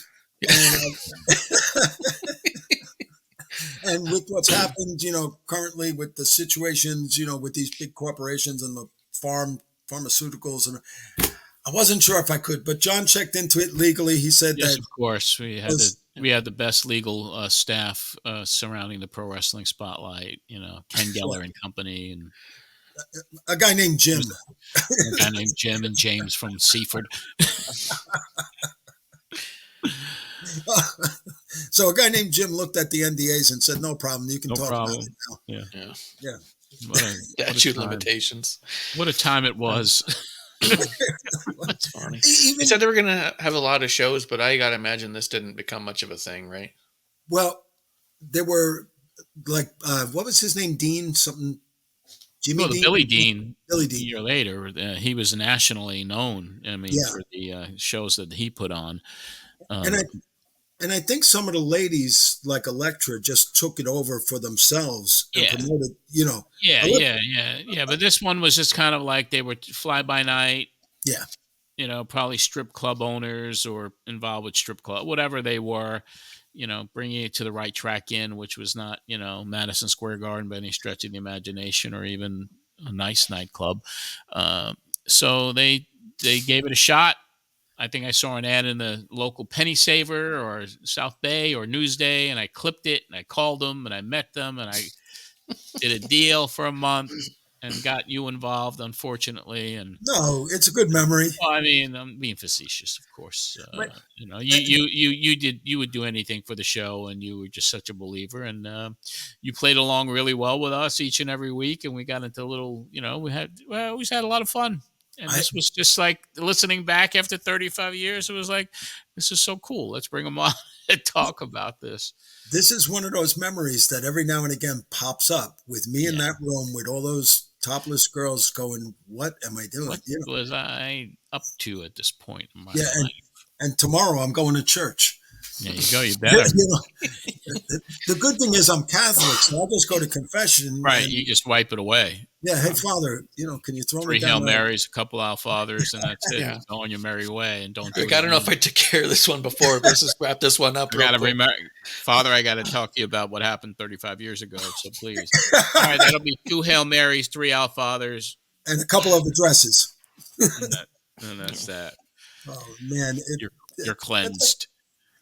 And for any young guys who are out there, just so you know, when you go to a gentleman's club, I'm going to be kind. When you go to a gentleman's club, the job of those ladies is to separate you from your money. That is correct. And they're good at it. They're so good. They're so good at it. They're so pretty, and they'll convince you that they love you more than a fat kid loves cake and this and that and that. And then, $200 later, you're going home alone. Or more. Huh? Or more. Or more, depending on what your ATM, what's on your debit card. They're going to get it all. Yeah. They consider it a personal insult if you're not in debt when you leave the club. Especially, let's go to the VIP room for a little while. Yeah. Their goal is to get you locked out of your account for a couple days. Yes, that is right. And they're good at it. That's, unless you're prepared, unless you understand what the entertainment is, that's all it is. And exactly. So don't get all nutty in your head thinking crazy thoughts. You got it. All right, Marsh, what do we got next? We got Paul Lee's on the phone. Paul Lee Dangerously, and he's getting ready for his match with Cornette, and you guys talk about that a little bit. Last week, Sonny, you and John actually wrapped up the show, really digging into it. Do you guys remember being particularly excited for this Cornette Paul Heyman angle as it was starting to come together? I feel like I would have been, yeah. It was just kind of unique, and they had a nice program going on, and this was a way to kind of settle the score, a little bit. I was curious more than anything else on how it would be once they got into the ring against each other, and it was farcical, but it was entertaining. And two of the best who ever lived on the microphone. Oh my God, yes. So they know how to put an angle over. Yeah. And see, that was my only concern is from you guys being so smart at the time to the business and stuff. It took me so many decades to become smart. I think that I'd be excited about it because of all the talking, but you guys were smart enough to know it's got to go somewhere. And just because you have two people who are going to tell this story better than anyone, is it going to pay off on the other side? So I don't know if you guys are actually excited or just kind of like. Well, there's a good supplement to that card that was coming up July 23rd. It was a good, that was a good match to put in there because obviously To the Brightest Minds, big feud against each other. The hatred, which is, not all of a work. They were very competitive with each other. I would think so. And brilliant. And so it was kind of a great little supplement to a show that featured, Sting and Muda and Luger and Flair and the War Games and the Skyscrapers and all of the incredible talent that the NWA had that summer. And to have Paul Lee and Cornette in the ring against each other, it was something that you were looking forward to. And going to Paul Lee, I always thought, looking back, I shouldn't say I always thought, but looking back, how brilliant was it? He was playing the like millionaire kid type thing, and he had the brick phone, which was super expensive back then, and that was instead of the tennis racket or a golf club or something, using the phone, and he'd call somebody in the back, and it was as big as it's like an Italian bread, like a semolina, It was it was a big piece of. It was a phone, big plastic phone. Yeah, but that's how creative he was. I love Jim Cornette. I think he's great, but to me, there's nobody bigger than Paul Dangerously as far as in their mind what they can think of and on the microphone, and just Paul is great. Well, you just to take a look at the man is still in it, and he's still doing it, and he's still doing great work, and he's still a genius. He's maybe even more of a genius today than he was years ago. You look at Jimmy Cornette. Even though he's kind of retired, his entertainment that he provides on his podcast a couple of times a week, and he's still I would love to hear those two guys today. Have a conversation with each other today. That would be fascinating for me. Yeah, just dinner with Andre style, just a mic in the middle of a table. Oh my God, yes. Leave him alone. But one of my favorite TV shows now is watching TikToks on my phone. That's your favorite TV show. Yeah, that's my favorite TV show, watching TikTok. Yeah. And so I see Paul sitting there, and there's an audience, and he's sitting on the chair backwards, and he was talking about the Lesnar breaking Taker's streak. And he goes, but do you know, the only one who really knows is Brock Lesnar, and by the end of it, I'm like, wait a second, was that a shoot? Wait, did Taker agree to that, or did Brock just take it? He didn't even know till that day that he was going to do that. But the way Paul says it after the fact, even, he's still kayfabing, and he has me believing it. Like, wait a second. He's the master of the swerve. Oh, man, he is great. Because there's no way anything happens without Mr. McMahon knowing. There's no way that Mark is going to, I don't care what Brock is capable of physically. You're not going to do that to, Mark. Without Mark's permission, you're not doing shit. Exactly. I'm sorry about that.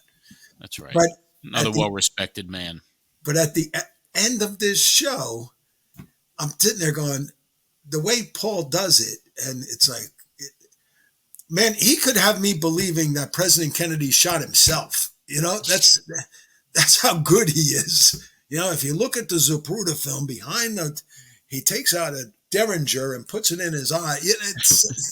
And you're like, wait a second, I missed it. He's very believable. And even when we do these interviews, he has a way of working you,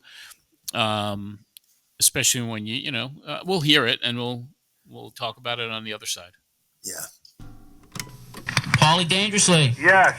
John Anthony here. How are you doing, sir? I'm fine. Are you finished watching yourself on television? Are we on the air? Yes, we are. Live? Yes, we're on live, Paulie. You mean you'd put me on live and not even have a tape delay just in case I say something? What do you mean? What are you going to say?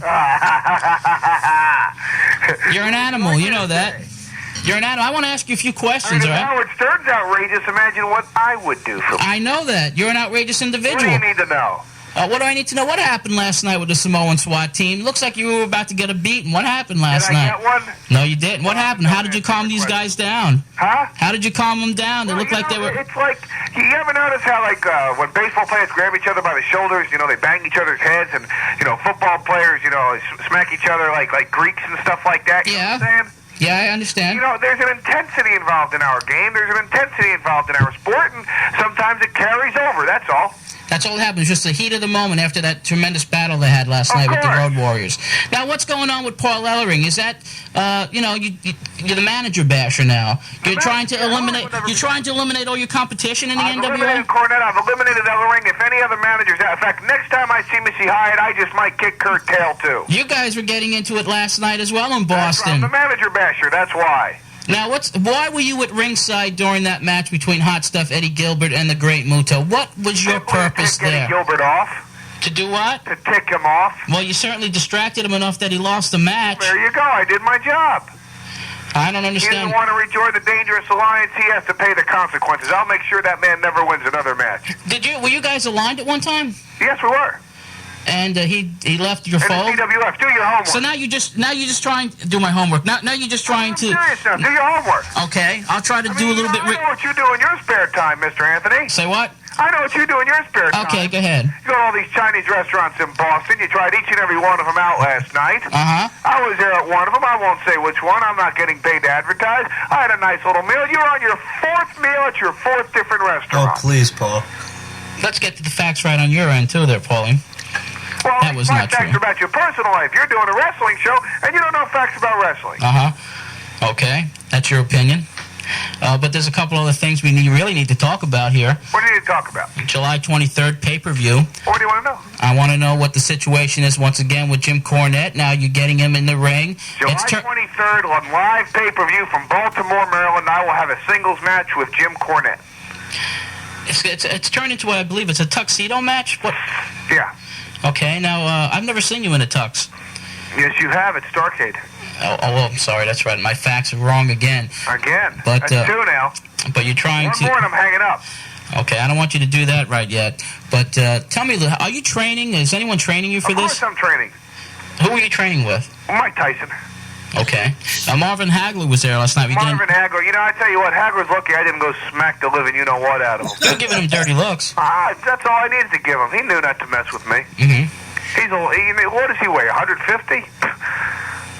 I'd knock his head off his shoulders. That's right. That's so. Well, I'm training with Tyson, man. I can't wait to see you in the ring with Cornette. I think it's going to be an interesting fight, to say the least. I do too. You know, I've never been in jail. And you said you were going to be executed for what you had in store for Cornette. Oh yes. You know what just dawned on me? He had the same cadence in his speaking like David Lee Roth. It did, actually, yeah. There you go. Did you hear it, Marsh? I don't think I've heard a David Lee Roth interview. Okay, he had that same cadence that David Lee Roth used.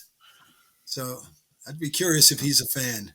Yeah, he's so sharp, and I did get it wrong because he and Eddie worked together in UWF before NWA, but his little Chinese food jokes, a little inside joke there. But yeah, it was always, as the show evolved and he got more and more attached to the show and he came on so many times, every time is so memorable, and listening to this one is just as memorable. I love the one where he was criticizing drivers on the Long Island Expressway. Yeah. They're making an excuse for being late to our Christmas party. Which we had at that little bar in Hicksville. This one, it sounded to me like you were getting frustrated with him because he was sort of undermining your credibility, and you had just come off the heels of that other show talking about how you weren't really an insider. So you made that promo specifically because of that.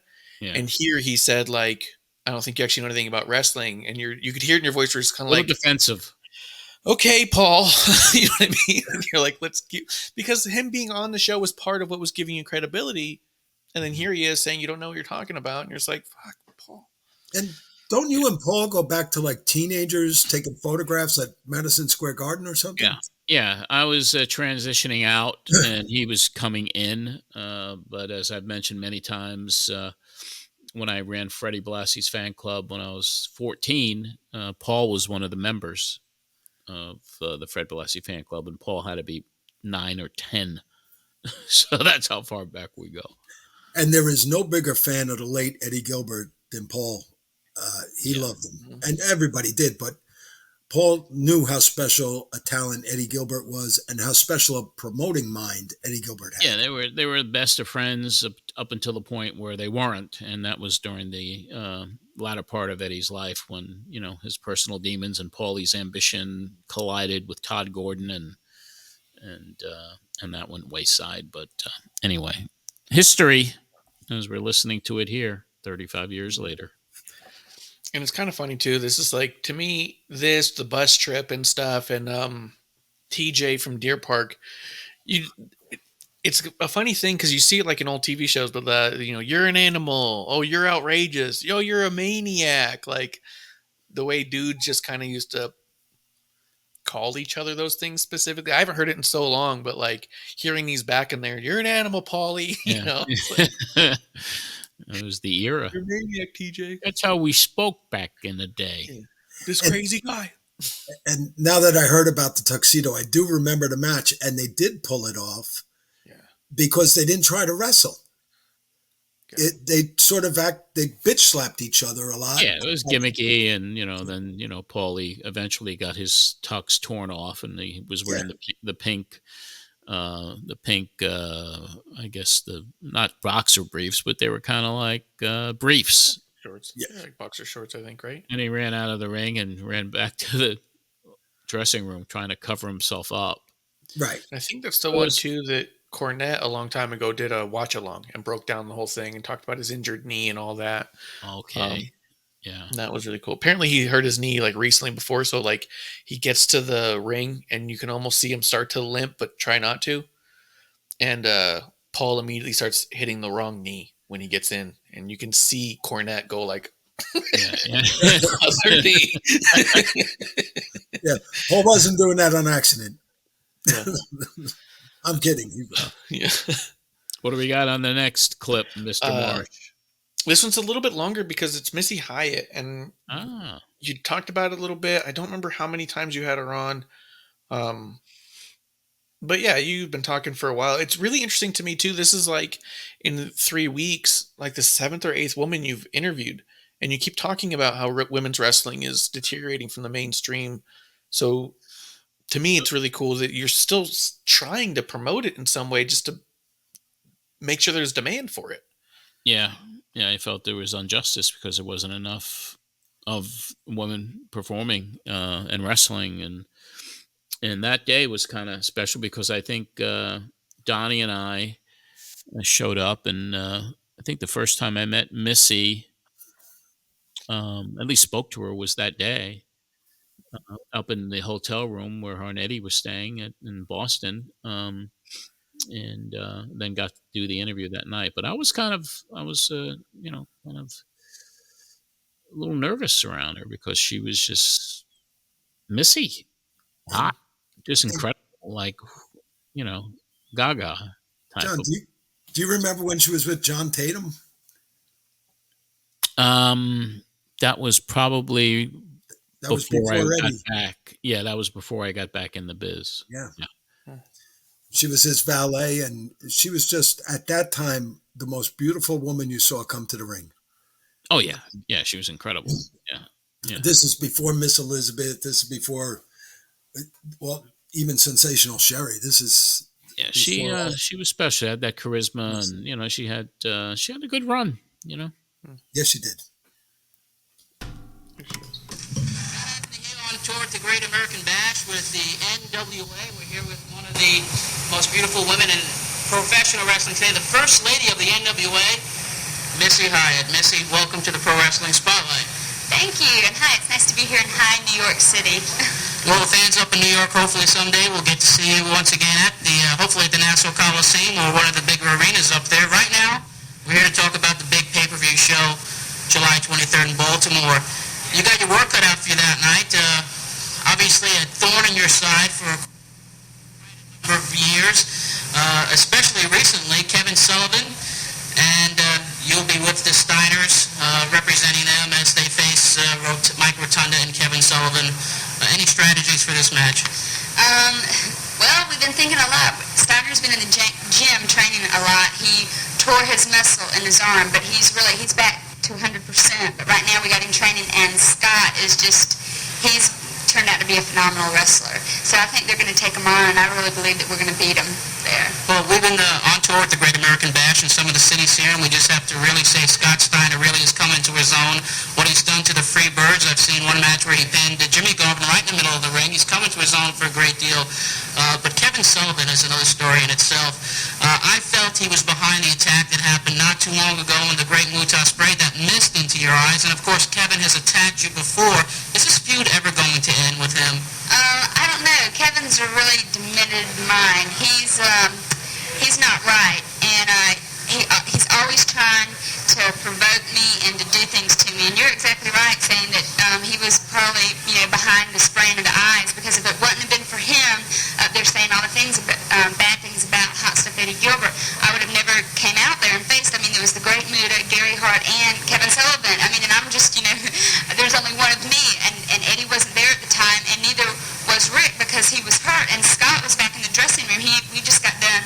He got done wrestling, and I should have had him out there with me. Maybe that wouldn't have happened, but I got so angry at him for, talking bad about Eddie that it made me mad, and I went out there. Well, you definitely said your piece to them before the attack, which was cowardly in my opinion and our listeners. Also, there's a situation developing with Rick Steiner, as we've noticed on television recently. He does have a girlfriend. Now, do you think that is she going to come to Baltimore, or is she going to stay down south? I don't know. They've been out on a couple of dates already. They went and played, Steiner calls it pig, but really it's kind of basketball. And he's taken her, I think, to a couple of movies. I think they went to go see Batman and stuff. And Steiner's kind of mad because, that he gave her some flowers. And Sullivan ripped him up. Sullivan ripped him up. And this poor little girl, she doesn't know. She's just in love with Rick. And we don't know. She seems really nice. I don't know. I think she just follows him around. Well, at Rose's incident, he didn't really get too upset because he said he didn't pay for the flowers anyhow. He got them from the next door neighbor. He got them from the neighbors. That's Rick. Another big situation taking place at the Great American Bash, July 23rd. Eddie Gilbert is going to be in the corner. Excuse me 1 second here. I've been rudely interrupted. But Eddie Gilbert is going to be in the corner of Sting as he defends that the TV title against the Great Muta. Now, some feel that this is a necessity because of Gary Hart's over there, and he wants to keep an eye on Gary Hart. Plus, he's there as an extra for Sting because Eddie was at the beginning molding Sting's career a long time ago in the Universal Wrestling Federation. And Sting is a great competitor, but I think he really needs Eddie's eye to be over there watching Gary Hart, because Muta I don't trust either one of them. I mean, to spray a woman in the face with the green stuff, that's just uncalled for. It's definitely uncalled for, but Sullivan has said woman, like I said before, and I've had him on my program, and he says he's not through with you yet. He still has other things in mind that he wants to rid you out of wrestling, wants to get you out of wrestling, and this vendetta he has, especially against Rick Steiner, it just keeps continuing. And hopefully tonight, we're here in Boston, hopefully tonight that they'll settle it once and for all in the ring. Will you be out in Rick's corner tonight when he's with the street fight with Kevin? I'm not sure yet. I don't know if Rick's going to want me out there. It may be a little dangerous out there tonight. That's right, yeah, because of all the problems with Kevin Sullivan. I'm not sure if I'm going to be out there tonight, but I'll definitely be in the corner with Eddie because we've been having problems with Holly Dangerously coming out with Gary Hart and Muta, and it's just an extra little pain, for us to have to deal with. It's like a wind-up toy, Oh God, Paul, he's New York's finest? Yes, he is. No, he can't be, because no, he can't be. We've been in New York City, and I sure do like it up there, and I don't think they're all like Paulie. Please.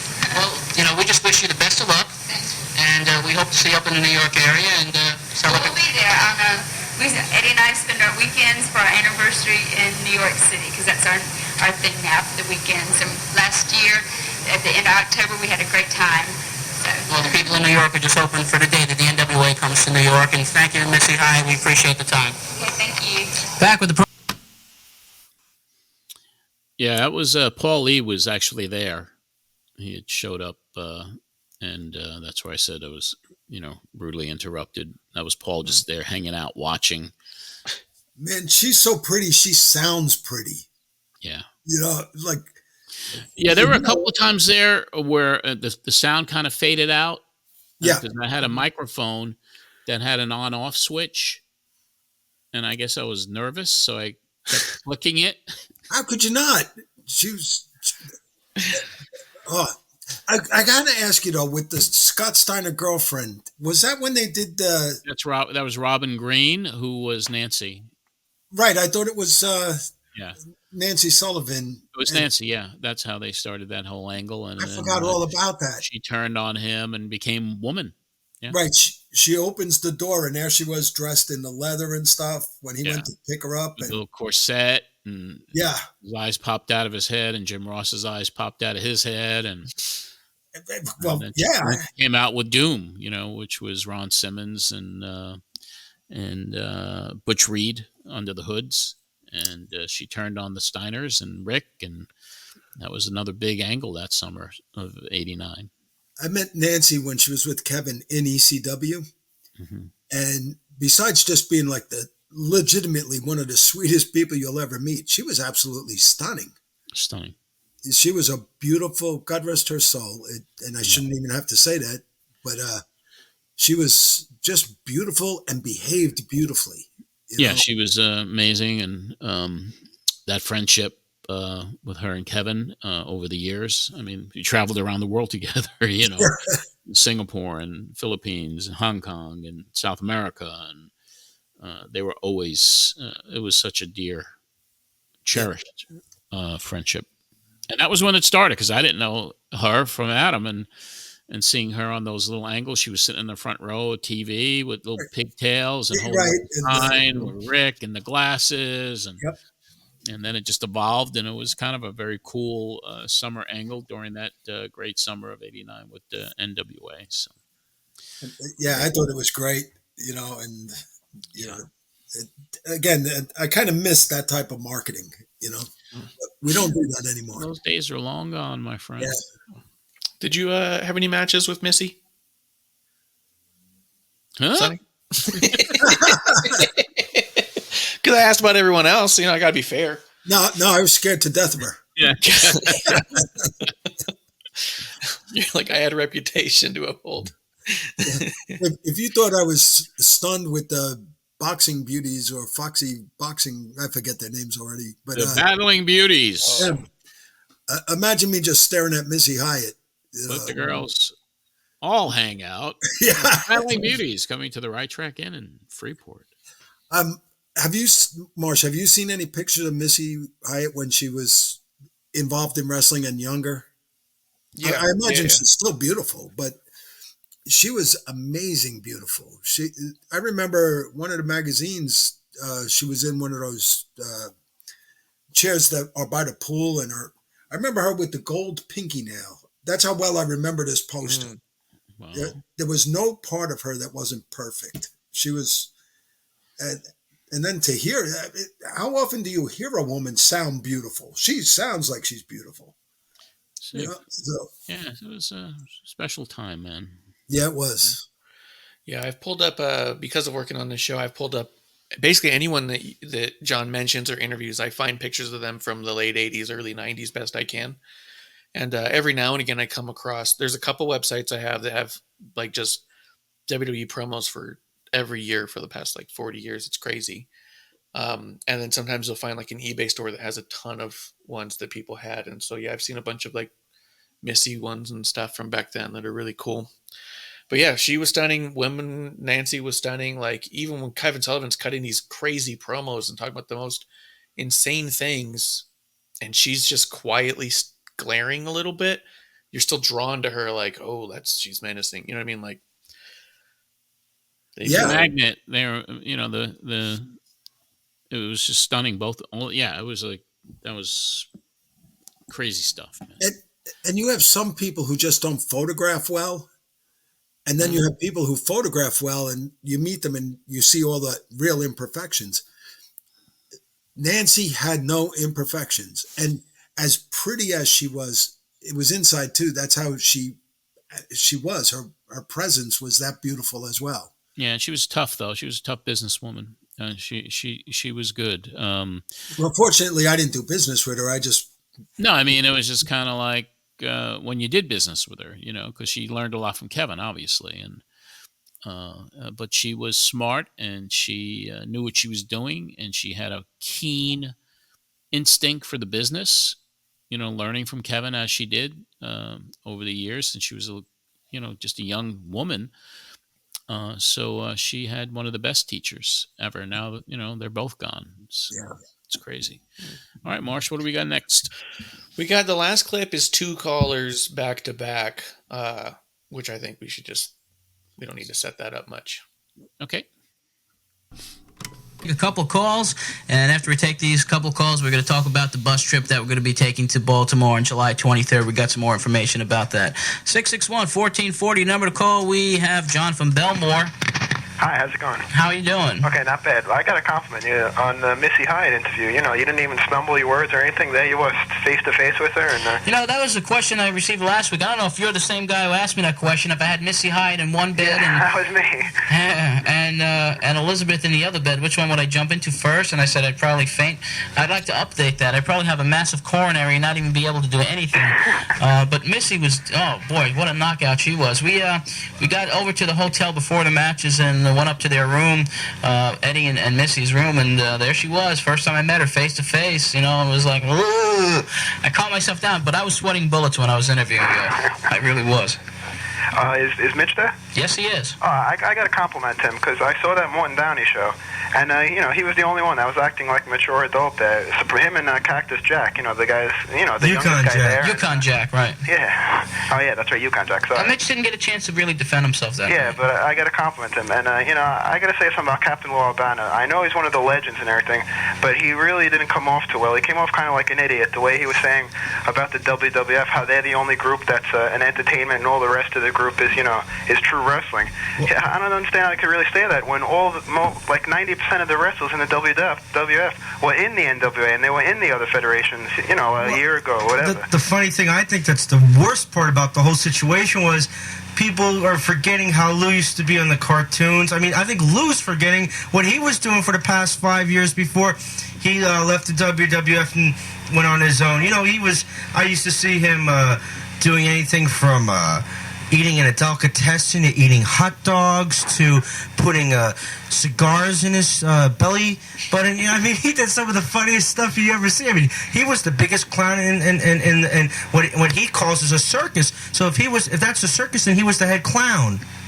I don't want to put Lou down or anything, but hey, Lou should just back off. He made money with the WWF. He should be happy. They made him famous, and he should relax and say, all right, now I can do whatever I want to do. Well, Mitch, I just got to say, don't get discouraged, because I think those guys were a little jealous that here is a guy half their age, doing a good job in the same business. So keep up the good work, all right? Thank you, John. Okay, hope to see you at one of the shows. No problem. Okay, let's take another call, 661-1440. Mike from Seaford, how you doing? Hi, John, how are you? Pretty good. I'd like to change the subject a little bit. Sure, go right ahead. I was watching the ICW show on Monday night, and Broadway wrestled Tony Atlas. And what I like is... Broadway, this is directed to you. Yeah. Like your match with Tony Atlas. Atlas that aired this past Monday. I didn't see that. Oh, yeah. I would just like your comments on it. Like, was it discouragement, or did you just chalk it off to experience? I'm sorry, can you repeat it? I couldn't hear you. Sure. I'd like your comments on the match. Like, was it a discouragement, or did you just chalk it off to experience because you were in there with a legend? Okay, let me say it was, first of all, a pleasure to be in the ring with a legend like Tony Atlas. I'm not chalking it up to experience because all I learned in that match was how to take a severe beating.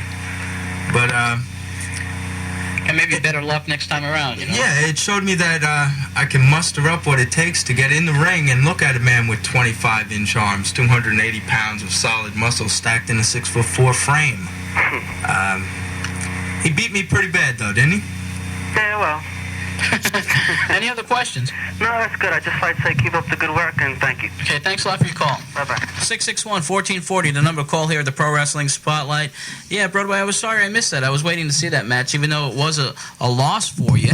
I wanted to check it out. Are you still 500? Just a little bit over now. Just a bit over. I just want to say that the ICW kept mispronouncing my name. It's not, I was in a daze, but it's Sonny Blaze, not Broadway Daze. Sunny Days? Yeah. Sunny Days are here again. Yeah. But not that night for you, I guess. No, Tony was right. I was seeing dark days during that match. Okay, let's take another call, 661-14. Leave it to Tom Fornini. Yeah. Sunny Days. Yeah. Oh. That was If you go into the future a few years, and then it would be related to Sonny, Tammy. Yep. Oh yeah. It's funny. On a show, do you remember the shows that used to go on in Wallingford, Connecticut? Tony Rumble was running them, and I was on those shows, and I started out as their first. I lost their championship 3 times, never won it. Oh, nice. Yeah, it was just here. Do you mind dropping the strap? So you would go out as champion to drop it? Yes.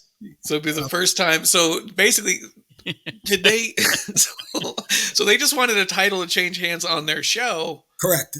And they asked. So someone could say new champ. Well, it was sponsored by a car dealership, and the general manager's cousin was a wrestler and a little stiff, a little green. Tony took over the. I love him. But Tony took over the booking of it. But anyway, so Paul Zion, they asked me to drop the championship to him 3 times. And frankly, I was like the only one that would work with him because it was a little bit stiff. You know, when you're green and you're a big bodybuilder type, you tend to be that way. So, but we were at the Oakdale Theater. It's a theater in the Round up in Wallingford. Mm-hmm. And that night, I managed Honky Tonk Man. I managed Chris Candido, who, by the way, was just unbelievable. And the Powers of Pain against the Bushwhackers. And Bob Smith from Pro Wrestling Illustrated did like a real big article about how I brought back the Powers of Pain. And then in one of them, I got that thumbs up, thumbs down thing. I got a thumbs up for bringing back the Powers of Pain. And it was, that honestly is one of my favorite nights. And I wound up, I think I was holding Morocco, and he ducks, and I wind up taking the shot from Honky Tonk with the guitar. So when you look back, there's this, you got to hold on, you got to have some good stuff to remember. Those memories are, will last forever. And you were in there with so many legends and so many big name people of the time. So, hey, it was for you, I'm sure those days were kind of like just magical. Yeah. And John, being on your show was great. I met Bruno Sammartino because you took me to the San Gennaro feast. And we had a lot of good, we had a lot of good times. We had a good run. These shows that we're doing now were kind of the innocent days of the Pro Wrestling Spotlight. These were kind of like the beginnings, the magic of it all, the working of the audience even to a certain extent, and became much more serious as time went by. But that's why I enjoy reviewing these episodes perhaps more than any other, because it was a time of innocence on the show where we were just kind of feeling our way, and these things will, are lasting forever because we have the ability to listen to them up to this point. So, and thank you for saving them for everybody. Well, yeah, it's thank you for cleaning them up and whatever. Yeah, digitize them, you put them up there, and it's just great to do it. And I know we're going to bring you back as we move forward, and we won't bother you every week, but you can expect some more calls from us coming up in the future as we continue this it's run. No bother, but I don't want to become back. I don't want it to be so routine that it's like right. No, it'd be special. Like this was special, the Battling Beauties, and then then we'll figure out which ones are really relevant and entertaining and fun, and that's what we'll do. And I really did scare. There was moments in my match with Tony Atlas where he was scared to death because, frankly, he thought he killed me and was going to jail. Okay.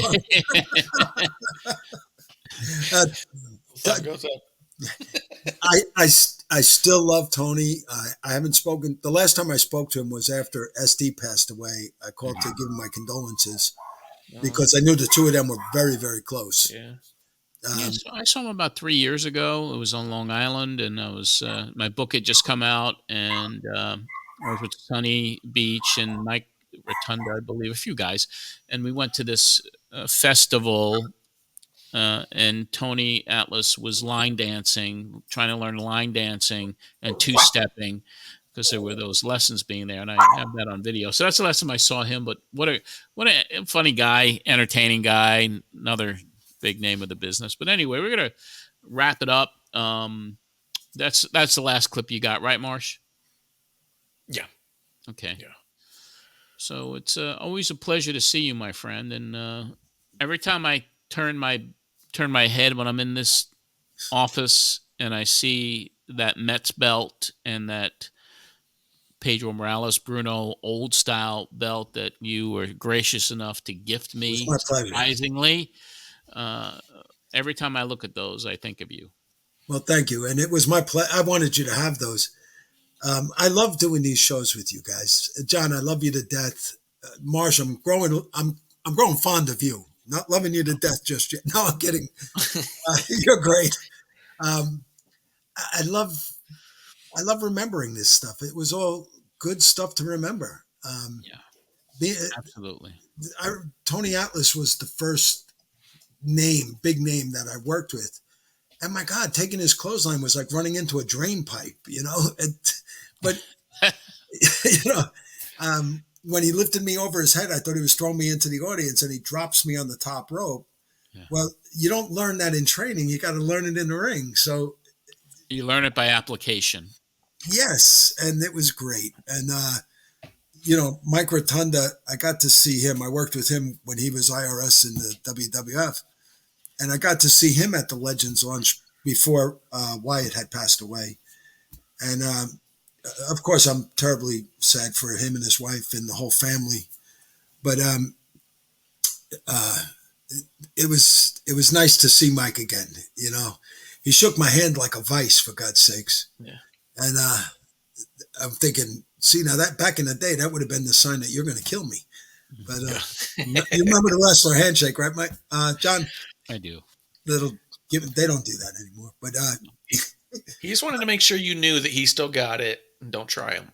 I think he was. Don't try and get your win back. That's what he's trying to say. Yeah. Yeah, there was pretty much no chance of that ever happening. So, but all of these guys were such gentlemen. So they're just really good people. And, Mike still looked great. He wasn't limping or anything. And that's always a good sign in our business. Absolutely. And so all of these things that I get to relive now that we're in the last third of our life, let's say, we go back to the first third, and it's kind of fun. It's a lot of fun. Yeah, we got great memories. My friend, I appreciate you coming on the air with us today. And thank you again, John. We'll wrap this thing up. And Marsh, always a pleasure to see you as well, as I do. And I will talk to you soon. All right, let me do the outro. All right, thank you. All right, that was a good one. Appreciate it. Broadway Sonny Blaze coming on with us. Always a pleasure to see him. And Marsh, of course, always a pleasure to see him each and every week. And we will be returning for another episode. And I think the next one we got Rockin' Robin on with us that we'll be reviewing. And that could be another one, another female wrestler episode, and we'll have to wait and see. I think I really think that the Battling Beauties commercials run while we're trying to talk serious business, and so we'll wait to see how Marsh pulls those clips and how Robin reacts to the Battling Beauties. That'll be on next week's episode. I want to remind everybody to please subscribe to our YouTube channel. All these episodes are up there on YouTube, plus so much other content. Subscribe to it if you will. Watch it, enjoy it, share it. That is youtube.com/Pro Wrestling Spotlight. And once again, the Patreon account, if you want to check that out, It starts at $5 a month, and I would really recommend the $15 a month All Access Pass. Gives you access to so much content. So do that, and we have groups on Facebook, and we have the Instagram account where there's so many of the classic photos that I shot back in the day. That is Instagram, and just look for me, and it's at John Arezzi on X and Instagram and Threads as well. So until next week, when we relive more of this history with you, this is John Arezzi for Pro Wrestling Spotlight Rewind.